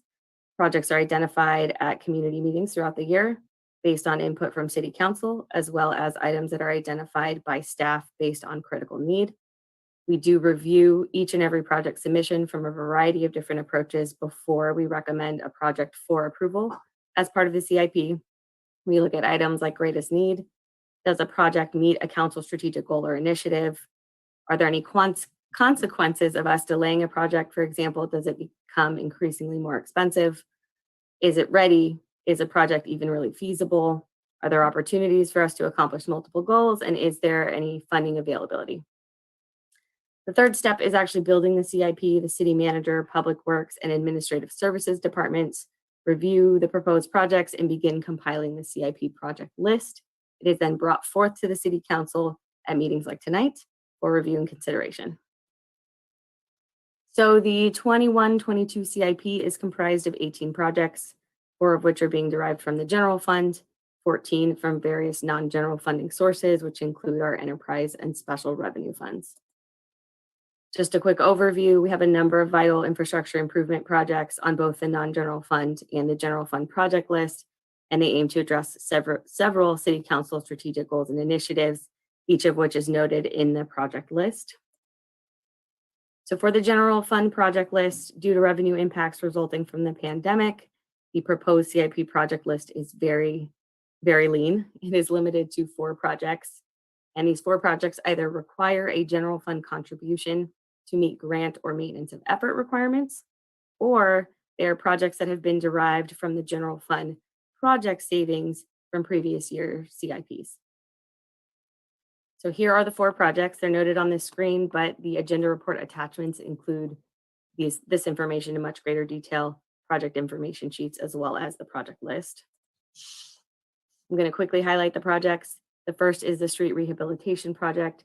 This project will address 2 segments of Ocean View Boulevard, 2nd to Carmel and 17th to CPOM Avenue. This project will address both of these segments of roadways, which are heavily trafficked. As you can see in the existing condition pictures, they are both deteriorating and currently in poor condition, with a pavement condition index rating ranging from 33 to 40, which again is classified as poor. This project will help us address these roadways, but it'll also help us ensure that we can address the underground infrastructure that's aging by harnessing some sewer fund money. So the total project budget here is $1.5 million, $300,000 of which is being derived from the general fund. That will help ensure that we meet maintenance of effort requirements. We have our crack and slurry seal project, which is a preservation treatment. It helps ensure that our roadways remain in good condition and prevents rapid deterioration. This project would harness the general fund money. General fund money is in a $200,000 allocation, as well as some Measure X funding.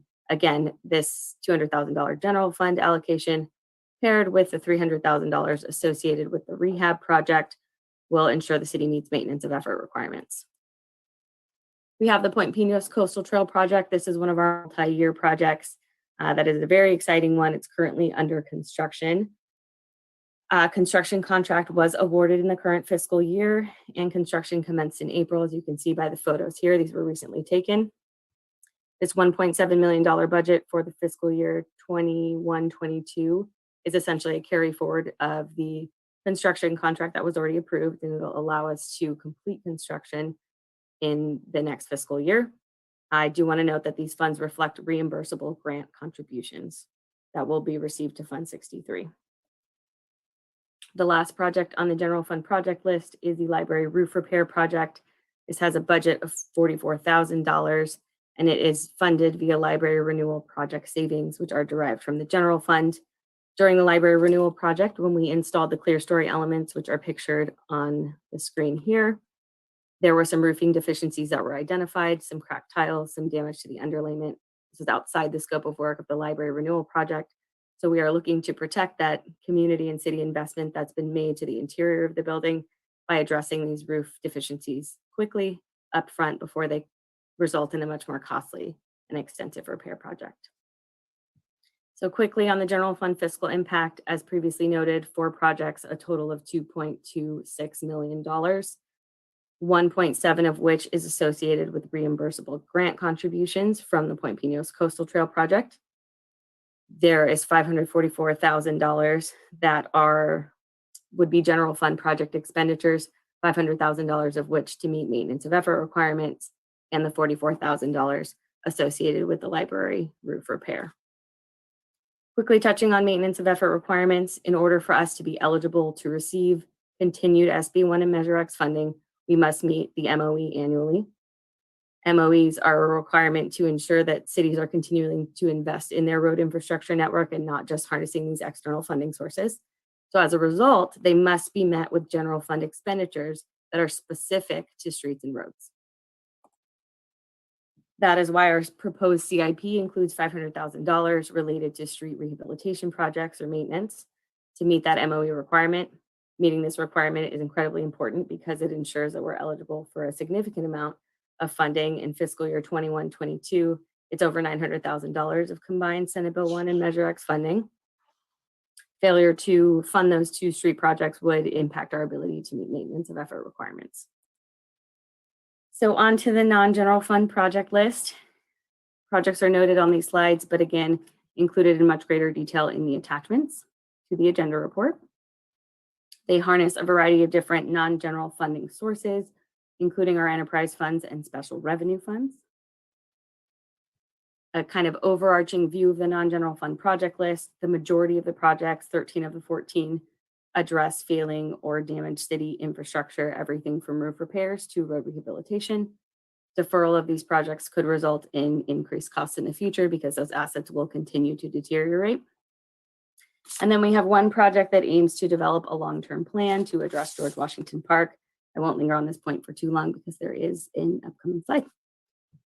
So I'm going to highlight just a few of the non-general fund projects. The first is our Phase 9 Sewer Infrastructure Improvements Project. This would be harnessing $500,000 from the sewer fund. This would allow us to address known sewer infrastructure deficiencies, which have been identified throughout the year based on videoing of our sewer lines. We'd like to replace the HVAC at the golf course clubhouse. The HVAC that's pictured here was installed when the building was constructed.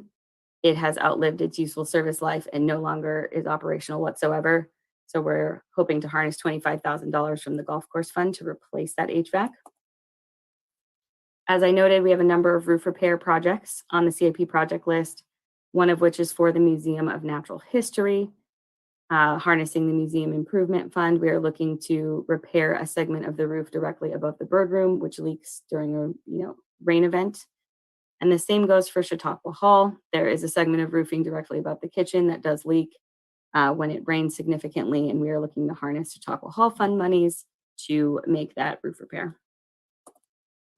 We have 2 projects that are pertaining to safety. We have the Lovers Point Pier Repair Project, which is looking to harness $100,000 from the Coup Estate Donation Fund. This project would address the damaged pier. Damage occurred earlier in the winter during wave run-up events. We consulted with a geotechnical engineer to provide advice on how to best repair the pier, and at that time it was determined that there was additional information needed on the actual structure of the pier. So essentially, they needed to do exploratory boring before they could provide us with repair recommendations. So ultimately, this $100,000 would be used to perform that exploratory research that's needed to determine how to stabilize the pier for safety, as well as what necessary repairs need to be made. And then in a subsequent CIP, we would bring forth funding for construction of those repairs. The next project is the George Washington Park Management Plan from the Yount Income Fund. This project would allow for the development of a plan that provides both short-term and long-term maintenance activities to promote overall forest health of the natural spaces within the park, as well as fire suppression management strategies and tactics. This was actually proposed for funding as part of the fiscal year 2021 CIP, but ultimately it was not funded. We continue to receive sort of conflicting opinions on what exactly to do within the park. And so we really think hiring an expert to get in there and to do a public outreach process would provide us with a really robust path forward that balances both the health of the forest as well as fire suppression. I do want to note that we are recommending one modification to the non-general fund project list. Upon final review of our non-general fund balances, we determined that the Strong Disbursement Fund did not have sufficient funding to accommodate the Del Monte Boulevard Stormwater Project, which is noted on the non-general fund project list. As a result, we're recommending this be omitted from the CIP. And this will bring our total non-general fund project list from 14 to 13 total projects. Due to the revenue impacts resulting from the pandemic, there are several non-vital projects that are recommended for deferral. They are all included in attachment 5 to the agenda report. And last but certainly not least, we have the SB1 project list adoption. Senate Bill 1 has a number of accountability and transparency provisions, one of which is that the city must adopt a resolution that notates all of the projects that will use RMRA funding each year. As I previously noted, we're anticipated to receive $310,000 in the upcoming fiscal year, and all of that funding will be harnessed towards our street rehabilitation project on Ocean View Boulevard, and that's noted in the resolution and the exhibit. And with that, I conclude my presentation. I'm happy to answer any questions that you might have. Thank you very much. And I just, before we go out to public comment, if we have any, I just want to note that you are changing or recommending from the packet 14 non-general fund projects, you are dropping the Del Monte stormwater. So in the motion, it's not what's in the packet. It's amended. That's correct. Okay. Do we have any public comment? Yes, Mayor. Tama Oliver, you have the floor. Welcome. Just representing the Pacific Grove Museum of Natural History Board, want to highlight that there are 3 projects in the plan that are deferred maintenance, and all of them would improve safety for the contents of the building. The roof repair that was mentioned, repair to an aging sprinkler system that is getting close to the point of failure, could create big damage inside the building, and then windows that have been broken for years to be repaired, along with abatement of lead solder around those windows. So we would very much appreciate your support for use of museum improvement funds to complete those projects next year. Thank you. Thank you. Mayor, I see no other hands raised. Council comment, discussion. Well, Councilmember McAdams. Thank you, Mayor. And thank you so much for the presentation and all the work that goes in into preparing this. One of the challenges that I'm having is approving this list before, we've seen a budget, and especially before the council has decided on how to utilize the American Rescue Plan money. Because I know with the ARP money, there are specific criteria, and really like infrastructure, roads, et cetera, is part of that. So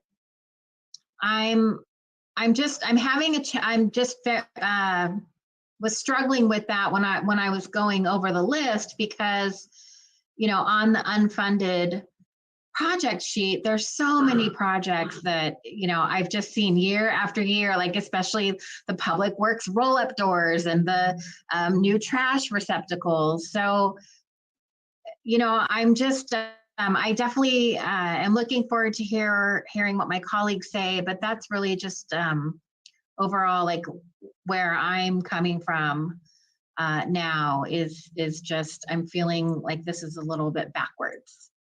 Thank you.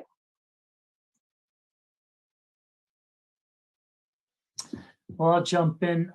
Thank you very much, Ms. Halby. Excellent report. I particularly like the multi-year, the finances for the project list. I think it seems like every year we're getting better and getting the most important relevant information. So very much appreciated. I can't help but noticing on your slide 21, we have the gold course fund. I would love to have a gold fund. And a couple of projects, I like all the general fund projects, and I think it's very appropriate. This is lean, and this is where we need to start. And hopefully during the year, we'll have more funding to take a look at, consider that large list of projects that you have that are unfunded. And that was a great list. That is a great starter list of the universe of things that we might do. I have two non-general fund projects I'm concerned about. In fact, I would rather press pause on the Lovers Point Pier. The $100,000 just to assess it is a lot of money, and then $500,000 as a guesstimate, I assume, to do the work, and no visible $500,000 pot of money to use it. So I'd like to put that project aside for now. Is there something that we can do, at least temporarily, to ensure safety before we launch into coring and all sorts of analysis, expensive analysis? And then the other one is the George Washington Park Fund, and your description perfectly captured it. I've lost the words, but there's absolutely different opinions and conflicts of objectives for George Washington Park, and I'm convinced that there's no way, absolutely no way, we're going to satisfy all these conflicting opinions. And so I'm not so certain that going out and getting more community feedback on that is really going to be helpful. I think all we're just going to get is more of the same. I think we need to be creative, come up with 2 or 3 directions, maybe ask, get a couple of expert opinions on what are our options. Those are my thoughts. Thank you very much for your work. Councilmember Pedori. Thank you, Mayor, and thank you for the presentation. Again, like all of this is valuable information to me. I just had a quick question. There are funds in here. There obviously the funds are being funded, I assume, by grants. Is there a way we can just direct the boards and/or commissions to find more grants for those funds? I don't know who to ask the question. Maybe Joyce, you can answer. Is that something that we can recommend or something? So typically, the way Councilmember Pedori through the mayor, typically staff would apply for grant funding, and that's obviously challenging and time consuming and not easy to do. Getting a grant is much easier than actually managing the grant as well. So that's just something to generally note. Oh, okay. All right. Thank you. Councilmember Tomlinson. Thank you, Mayor. And thank you to the Public Works Department for this excellent report. Just the way you explain it and deliver it, as well as put it all together is fantastic as usual. So thank you. I think that I don't have any changes. I agree with Councilmember McAdams that this is, it's difficult if we kind of have this preview of more money coming and how we're going to deal with that. But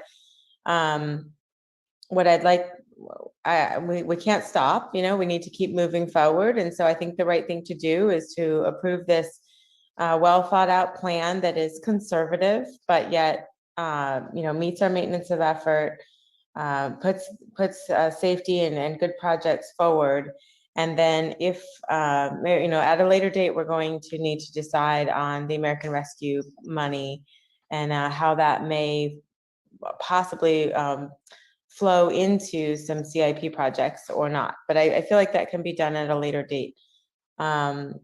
So I do have a question for you, Mayor. If the 100,000 from the coup fund is not spent on the safety at Lovers Point, is it appropriate for us to just ask Public Works or to come up with a different project, or just keep that money and roll it over in that fund? I mean, what do you think, Ms. Halby? Do you have another safety item that that I'm assuming the coup fund has some kind of parameters in what it can be used for, or is it just anywhere in the city? Okay, I'm seeing that it's a carte blanche, so that's good. It doesn't have to be safety related, but I guess given our, I think it would be prudent to pick something in the spirit of safety, given that we don't get to do a lot of projects this year. So I guess, Ms. Halby, do you have any alternative recommendations for that project?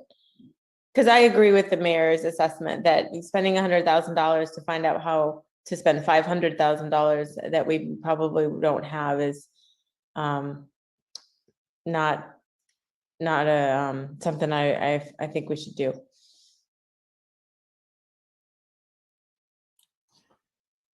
And then Councilmember Tomlinson through the mayor, I guess the city council could make a recommendation in terms of which of the projects they would like to fund in place of that, if it's your direction not to fund the Lovers Point Pier Repair project. Okay. I'll take a look while other folks are talking, or maybe someone else has a hot item they'd like to bring forward. Okay, thanks. Councilmember Coletti. Thank you, Mayor. I'll definitely agree with both council members Tomlinson and McAdams about this American Rescue Plan funds. I've seen an initial list. It's kind of heavy towards salaries, as I understand it, and I would like to instead see some of that money be more targeted for CIP projects. I also agree with the mayor about the Lovers Point Pier project. That's just going to be a can of worms. There's actually some interesting history on that. They were definitely not structurally, there was no structural engineer on that project. They cast them in place vertically, the concrete, and then they tipped them over to form the base of the pier. So it's a nightmare. I think we should avoid it as much as we can. But what will we do as far as the safety issues concerning that pier? Is it blocked off currently? I'm forgetting exactly what the status on that is. That's correct. The tip of the pier is currently closed off, and it would likely remain closed off. Okay. Well, I agree with my fellow council members. This was a great presentation. It certainly helps us understand what the projects are. They're very compartmentalized. If there's any, and I know we're approaching a drought, but I just had a water heater leak on me. So if there's, when it comes to water damage, you want to avoid that as much as possible. So getting those 2 roofs fixed, I think is going to be important as well. So I'm generally in support, with the caveat that the Lovers Point Pier project come off the list. Councilmember Emilio.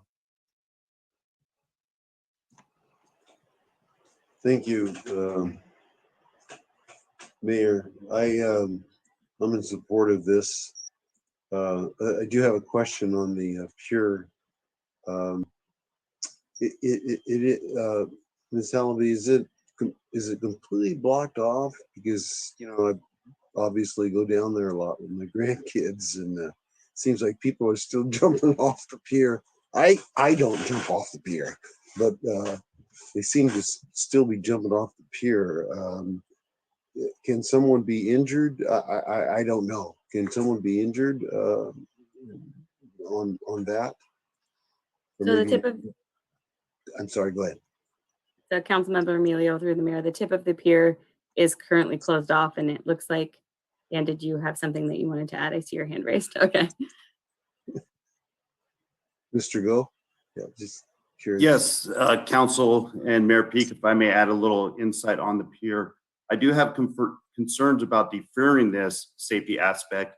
If the pier continues to degrade in the pace that it is, and we don't do anything, and next winter we continue to get these waves that run up over the top of it, it's gonna further deteriorate.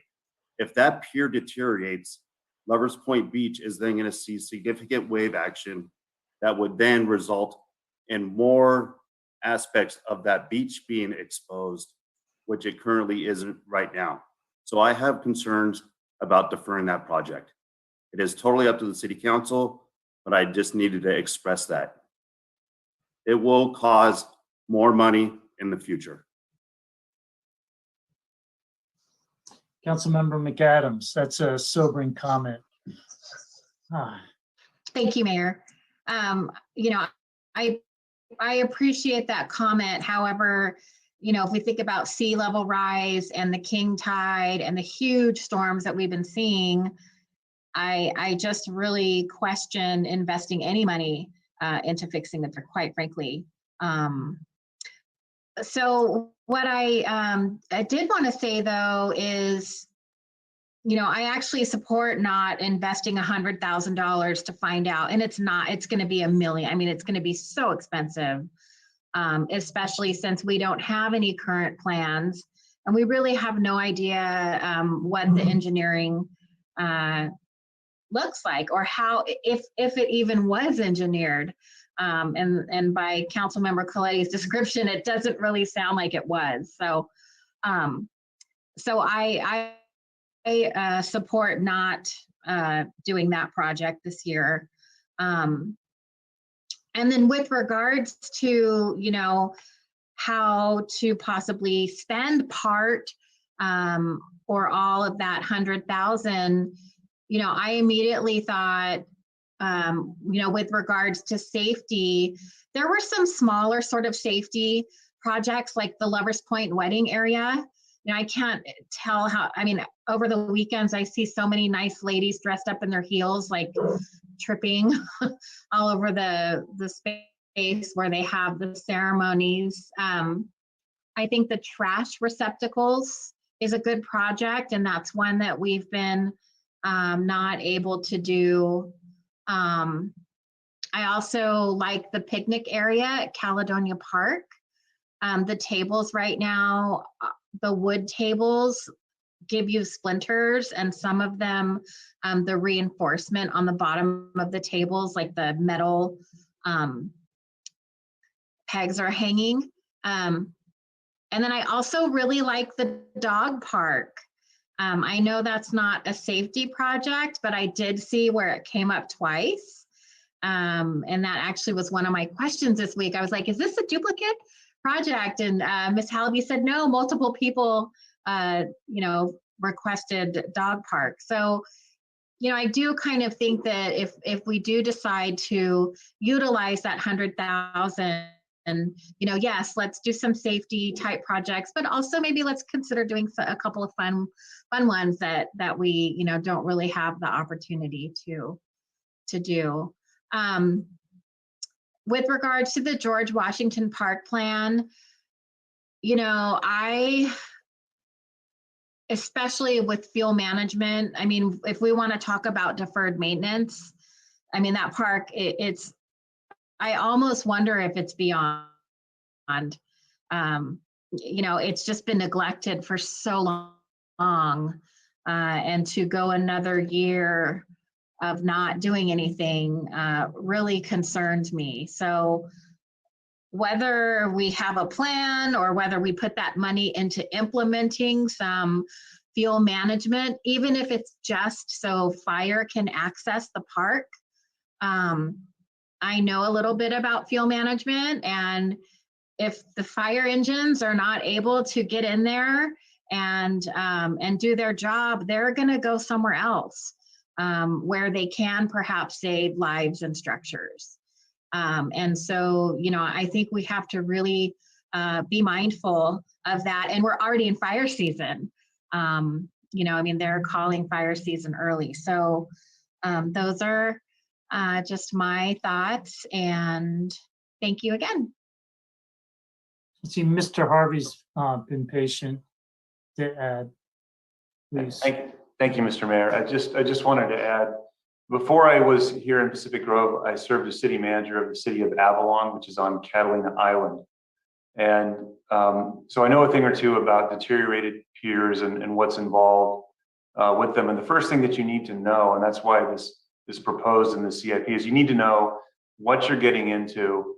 You need to know what the impacts are if you don't do something, and you need to have some options. And that's why a study is so important, because you can't really decide to defer something until you know what the impacts of your deferral are. And I can tell you in Avalon, we deferred repair of a fuel dock pier. It's the only fuel dock on the western seaboard, and it was catastrophic. And not doing it more than tripled the cost, and it impacted the local economy. What's at stake here is you have more than just the pier involved. You have the beach, you have city infrastructure, including a restaurant and a burger shack and a bicycle and kayak lease area. You've got exposure to the public. So if that should completely fall into the ocean, you need to know what's going to happen as a result of that. So I would strongly urge you not to avoid that any longer. That really needs to be addressed. That's hugely important for a number of reasons. Thank you. Councilmember Coletti. Thank you, Mayor. Joyce or Dan, what was the size of I saw pictures on Facebook, but what was the approximate volume or the size of the unreinforced concrete that came off of the tip of the pier? Councilmember Coletti, through the mayor, I can answer that. The concrete was reinforced. It had rebar that was attached to the concrete slab. It had deteriorated, the rebar had, so that meant water was getting behind that for some years. I would say it was a good 10 by 20 foot slab that broke up into multiple sections. So if you think that rebar was already deteriorating in that area, that means the rest of it's already begun to deteriorate, and it won't be long before the rest of that outside siding of the pier begins to become exposed, and eventually succumb to the elements. Okay, I thought the part that sloughed off actually wasn't tied into rebar, but maybe I've sounds like I've got that wrong. So you're saying a 10 foot by 20 foot section of concrete fell off?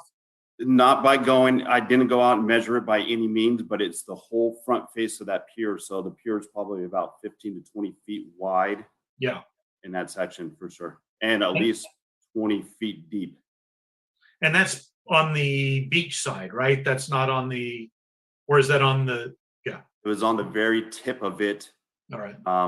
on the L-shaped portion of the pier that faces more towards the rec trail beach side.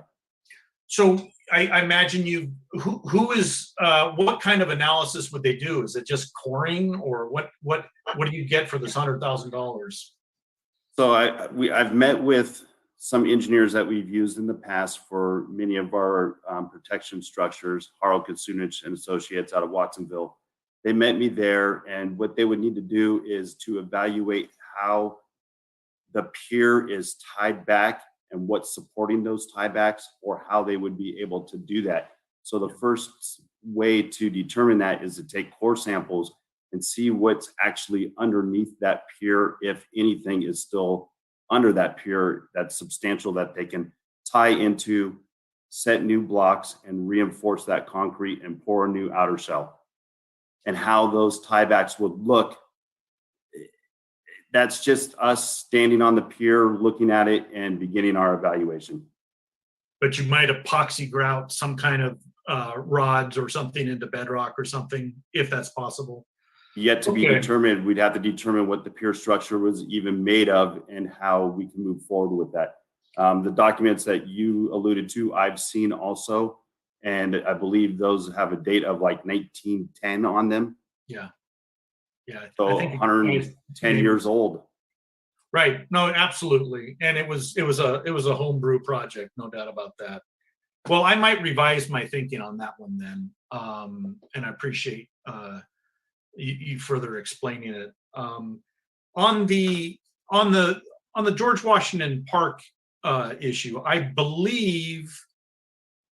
I think the BNRC already has a management plan that's been adopted or approved by council that they're working off, and they are mowing back a perimeter for fire suppression. I think that's part of the, and they have a volunteer program for weed abatement, et cetera. What would this George Washington plan do? Is it a study? Does it get boots on the ground helping with fire suppression? Maybe you could amplify a little bit on that. Yes, Councilmember Coletti through the mayor. It would be a study that provides both short-term and long-term management strategies. It would have a variety of different components: tree assessment, vegetation management, wildlife habitats, trails and access, as well as fire suppression management. And it would kind of serve to provide us with a list of materials, necessary labor, really give us a plan of action moving forward. Okay, well, I might be willing to punt on that one just because I know the BNRC already has a policy or a plan in place, but I think I'm gonna dial back my objection on the pier. That's all the comments I have for now, Mayor. Councilmember Emilio.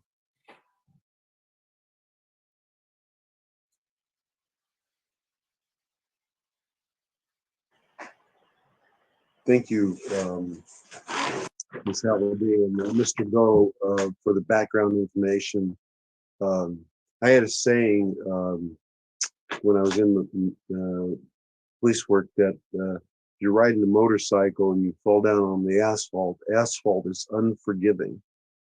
And in regards to waves, we can't stop the waves. They're going to keep coming, and they're going to keep coming, and they're going to keep coming. And during the storm, this pier is going to deteriorate more. After getting some background information from Mr. Go and Ms. Halliday, I am for this project. I think it's in the long run, this is going to probably save the city a lot of money, especially if that pier was built in, Mr. Go, did you say 1910 or 1920? 1910, 1920? I remember as a kid with the glass bottom boats flying out of there all the time. So I'm sure Mr. Coletti remembers that too. So I'm all for this project, and I'm ready to make a motion unless other people have something to say. I have a question. Thank you very much, Mr. Go and Mr. Harvey for the additional information on the pier. Has anyone contacted the Coastal Commission? Is the intent to maintain the pier as it is today, or well, not today because part of it's sloughed off, but as it was before it got damaged recently? Is that your intent? And has the Coastal Commission been contacted at all? Mayor Peak, that is the intention of the Public Works Department, to maintain the pier as it is currently constructed. So make the necessary repairs, but first determine how to make those necessary repairs. And that's what we're asking to allocate money for. And no, the Coastal Commission has not been contacted yet, because they would ask us, we could contact the Coastal Commission, absolutely. But I think they would ask us what our intentions are. So it'd be best probably to behoove the city to move forward with reaching out to the Coastal Commission when we have a plan of action or are getting very close to beginning a plan of action, or at least the engineering. Like, once we got somebody on board, I could reach out to the Coastal Commission and say, here's what we're doing, and just keep them informed throughout the whole process. Well, I brought up, and you heard questions about follow-up funds there. There is no, at the moment, $500,000 pot of funds available if that were the right number to do the work. And Councilmember McAdams, I agree with her. I think this certainly could be more than that. Who knows? So we get this information now, and then what happens? Mr. Harvey. Well, Mr. Mayor, you pointed out the key thing right there. You can't make a decision unless you're informed, and we need to be informed, and that's the important thing. We can speculate all we want. We can look at historical pictures and drawings and documents, but we really need an expert to come in there. And this is what I experienced in the city of Avalon with the fuel dock. We needed somebody to come out and tell us what the options were, what the impact of doing something or not doing something was. Somebody who has experience and authority. And that's what we need so that we can provide you guys with the information to move forward. But until we have that, it's pure speculation. And so that's why it's so important. And the risk to injury or impact to infrastructure is high at this location. As Councilmember Emilio pointed out, the wave action will continue. And it's not a question of if, it's just a matter of when it's going to further deteriorate. And once the rebar starts to go, it's going to be a house of cards. And so it's really important that we get some type of information and idea. What's involved? What's the scope? What are our options? What can we provide to you as the decision makers as to what you might take as a course of action? But absent that, we're really derelict in our duty. We're not providing you with what you need to make an important decision. And that's why it's so important that we get this information. Thank you. Very convincing. Councilmember Tomlinson, distressing but convincing. Thanks, Mayor. I don't know if I missed this, but say we get I feel like all this extra info has definitely making me feel like it's the right thing to do to get the information. But once we have the information, is this something we could apply for a grant for to try to get fixed through grant money? Did somebody already ask that question? But I understand we don't have $500,000 laying around, but maybe once we have more clarity and information, we can try to get the fix done through a different fund. I'm seeing some shaking. So, okay, thank you. I'll move on from that. My other question is, so the Coup Estate Donation Fund says that the proposed budget on this list was about $124,529. What is the balance of that account? Is there more in that account than the $124,529? I didn't see in all the attachments if there was a balance of some of these accounts after we would deplete it. I'm assuming we're not depleting everything to zero. And that's correct, Councilmember Tomlinson through the mayor. I would just have to pull up the number. I don't have it on hand.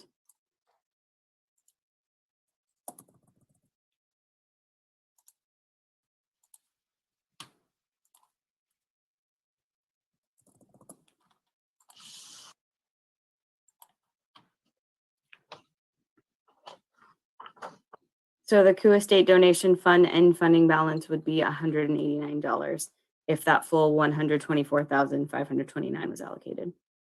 Okay, so it is going pretty low. Okay, thank you.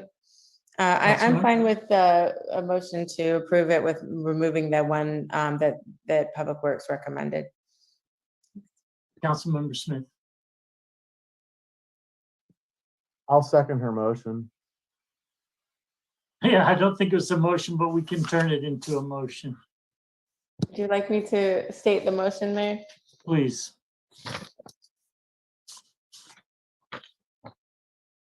I move that we receive and adopt the fiscal year 21-22 capital improvement plan to include in the operating budget. Approve a resolution of adopting the fiscal year 21-22 SB1 project list with the removal of the stormwater project at Del Monte. And we have a second, Councilmember Smith. Yes, Your Honor. May we have a vote, please? Yes, Your Honor. Councilmember Tomlinson, Aye. Councilmember Smith, Aye. Councilmember Baduri, Aye. Councilmember McAdams, Aye. Councilmember Coletti, Aye. Councilmember Emilio, Aye. Mayor Peak. Aye. Motion carries 7-0. Thank you. It's now past 10 o'clock, so we need a motion to hear any further agenda items. Would appear there is some benefit to hearing the next item, special events. But I leave that up to someone making a motion. I think all the others.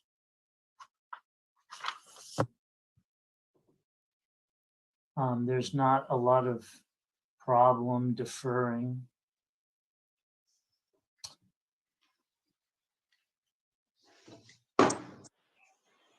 Well, Make a motion, we adjourn? Second. and part of that motion would be to continue all the remaining items to the next regularly scheduled meeting. As stated. In the second, Councilmember Tomlinson. Can I throw in there the fact that all continued items would be heard first within their section of the during the next meeting? I think we've been trying to do that. I think that's our we endeavor to do that, but I'd like to just state it for the record, I guess. That's fine by me. Mr. Harvey, is that okay from staff? All right. Should we have a vote, please? Yes. Mayor Peak, Aye. Councilmember Emilio, Aye. Councilmember Coletti, Aye. Councilmember McAdams, Aye. Councilmember Baduri. Aye. Councilmember Aye. Councilmember Tomlinson. Aye. Motion carries 7-0 to adjourn.